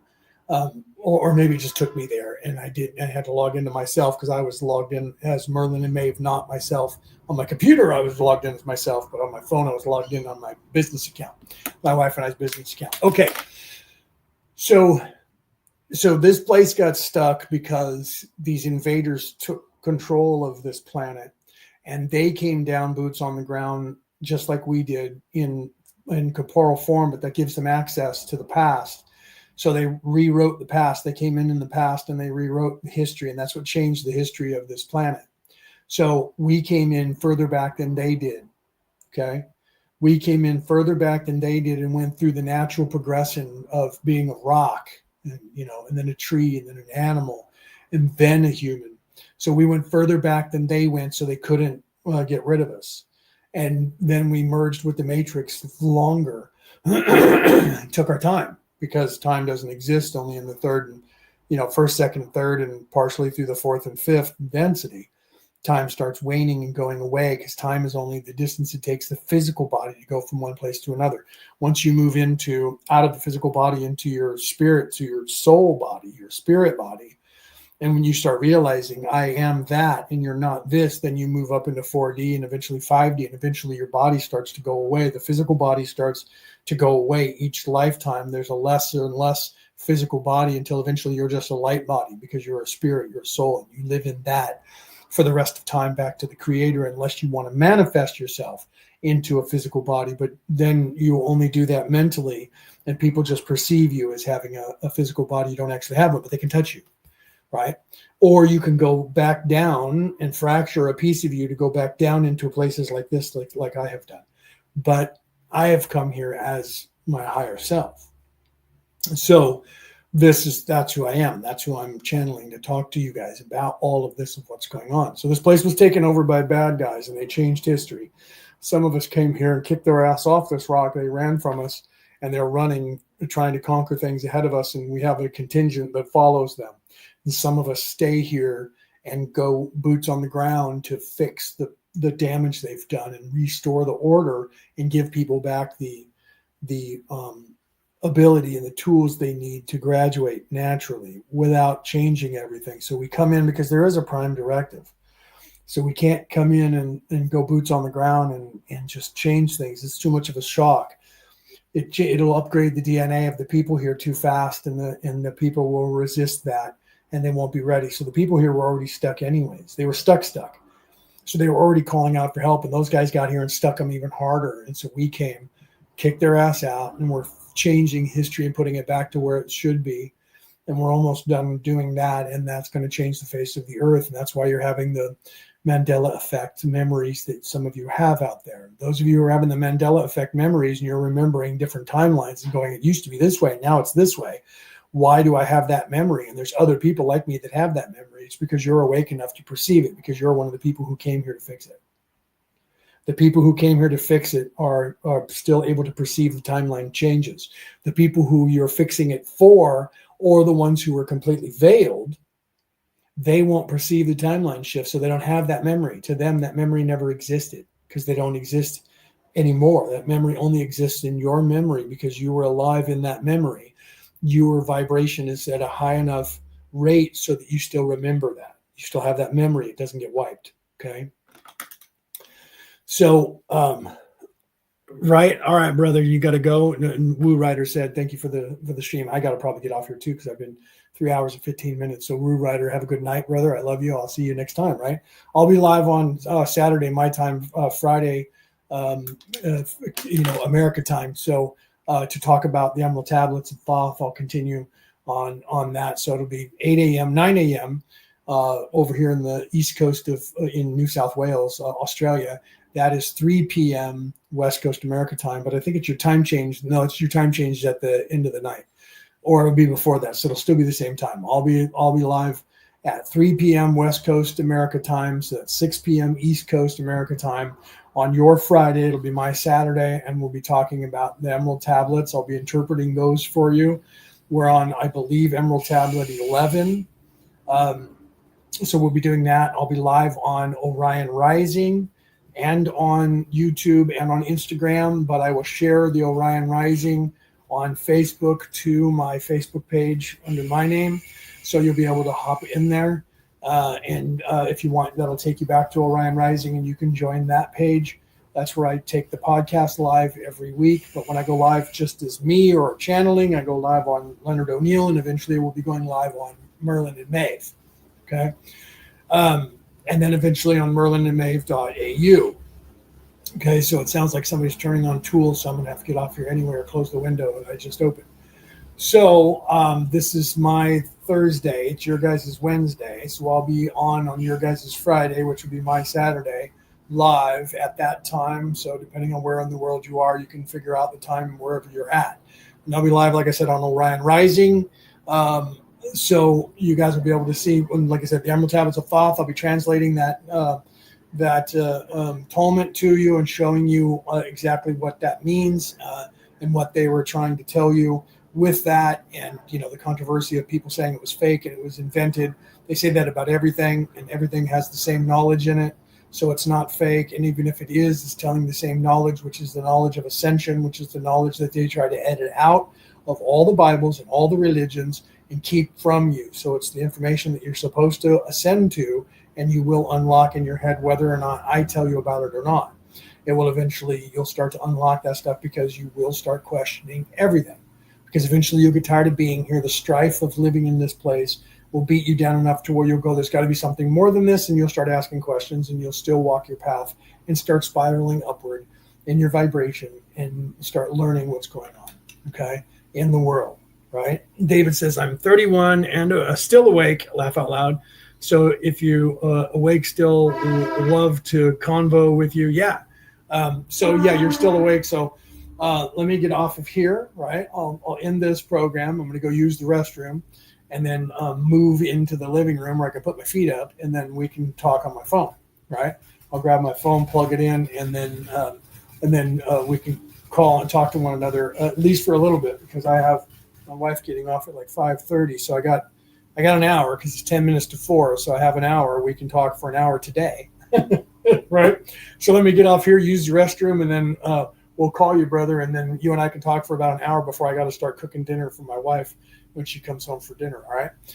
But even then, maybe if you're still up, but it'll be late for you probably anyway. So then we can figure out another time that we can talk if you want to still talk, because this is what I do. I'm here to help people. And if you're awake, then maybe I can help you in some way to discover the path that you're on, or help you with tools to find your calling of what you want to do to help these people as well, or not. And maybe you just want to have an adult conversation with somebody who's awake enough to get you, because those are rare these days. You know, if you're like the only person in your life that's awake, having an adult conversation with somebody who's awake as well is rare. I got a couple of people vying for that. A couple of my buddies that I haven't talked to for a while, that was like, wow, dude, we need to talk, because we hadn't talked for a while, right? I'm off for the rest of the week too, right? Okay, so that'll work. So we can talk tomorrow, and probably in an earlier time, so you're not talking as late at your time, because as far as I know, I don't have anything to do tomorrow. I don't know, let's see when my wife is at work. I'm trying to get her prepared because I'm going to do her Reiki Master Attunement probably Saturday after I do my live. Because we're going to try and do it this week, but we'll see, because she has to do her workbook and stuff, and I have to get all of that. So I may not do it before this weekend, because I'm going to be live at an event on Sunday north of here in Gosford, and I'm going to be channeling on stage there and doing Reiki attunements and this kind of conversation with people, and selling my book, which is right there, right? And signing my book, doing a book signing then, and then going on stage at least for 1 hour and maybe for 2. I might be doing 2 1-hour segments, and we'll be going live from there. But I won't be monitoring the chat, and I don't know if my wife will be able to. I think she's trying to. So if you do see me live on my Sunday, your Saturday in America, I don't know the time yet. I emailed the woman from the event, and I haven't gotten that. So as soon as I get that information, I'll get that to you guys. You guys can then come on live while I'm channeling, and you'll be seeing me from the side, because we set up a camera to record me, and you can hear me. And my wife usually sits there and will take questions. So if you guys have questions online, you can ask them, and she will actually ask me the question that someone online is asking this question, and then I'll look at the camera and answer you guys on the camera, and then go back to taking questions from the people that are live. Okay. So David said, it doesn't matter. Laugh out loud. I'm off. I'm love history and learning and debate. Love that stuff, right? Love to hear from you and from your wife and you both, right? Yeah. This is how we get united, to learn from people. Absolutely, brother. That's the truth of that. So yeah, my wife and I have been together, came here together to this planet with 28 people total, and an entire council that is up there, which is even more. A ton of people, a whole freaking armada that's up there in 5D, so people can't see them here in 3D. You won't even be able to see them in 4D, but they're there. If you know your higher self, you know that they're part of the Council of Planets, part of the Galactic Council that is ruling and locking down this solar system. We came here, and we've been at least 30 lifetimes together on this earth with all 28 of those people down here. And that's just in human form. We were here before that for a very long time in non-human form before we evolved into human form, because when we go undercover, we go deep undercover. And we also had to make sure that we could change the timeline. So we had to be here before they got here without them knowing we were here. So we went 1D and 2D, and then became 3D, and they wouldn't be able to scan for us and find us, because you would not be able to figure out who the rock is, or the air, or the tree, or whatever, because they were looking for humans. So we got here before they did, after they did, and before they did, after they did. I don't know if that makes sense. And now we're fixing the damage that they did, and they ran away, and because we're better than them and we're stronger than them, and they can't stop us. So they ran away, and now we're fixing everything. But the people, the insane asylums being run by the inmates, and the evil people that are on this planet think they own it, because they were given the rights to it supposedly by the evil people. Made you're the master of the universe, you're the controller of the earth, and you own it. And they're just like, yes, because we're royalty, we own it, because they're Luciferians. They think that they're superior, but they're not. So we're fixing that and fixing the timeline, and we'll have that all taken care of in this lifetime. In the next 20 years or so, by 2050, we'll have it completely 100%. All right, so I'm going to go. I love you guys. I got to get off here. I'm going to use the restroom and then talk to David. Right? And then I'll be back, like I said, on Saturday. And if not, I'll be live on my Saturday, and then I'll be live on my Sunday in Gosford for at least 1 hour talking to the crowd and channeling to the crowd there and trying to answer any questions from Facebook. I don't know if we'll be live on, I think last time we went live on Facebook and YouTube. So we'll be on both. And like I said, my wife will be monitoring the chat when we do that. So it'll probably be the Facebook chat that she'll see more than the other one, unless she does a split screen, because she's really good at that. She might do the split screen, and she sits on her phone and monitors that, and she'll ask questions and pass them on to me live. And like I said, I'll turn and answer them to the you guys and the crowd that's there. All right, guys, I love you guys. Have a great night. I'll either see you guys on your Friday or your Saturday, depending on where in the world you are, or I'll see you guys here in person in Gosford on Sunday, or I'll see you live on Sunday, or I'll talk to you guys when I talk to you. All right, you guys have a great day. Have a great evening. Good morning, good afternoon, or good evening, or good morrow, depending on where in the world you tuned into this channel. All right, guys, I'll talk to you guys later.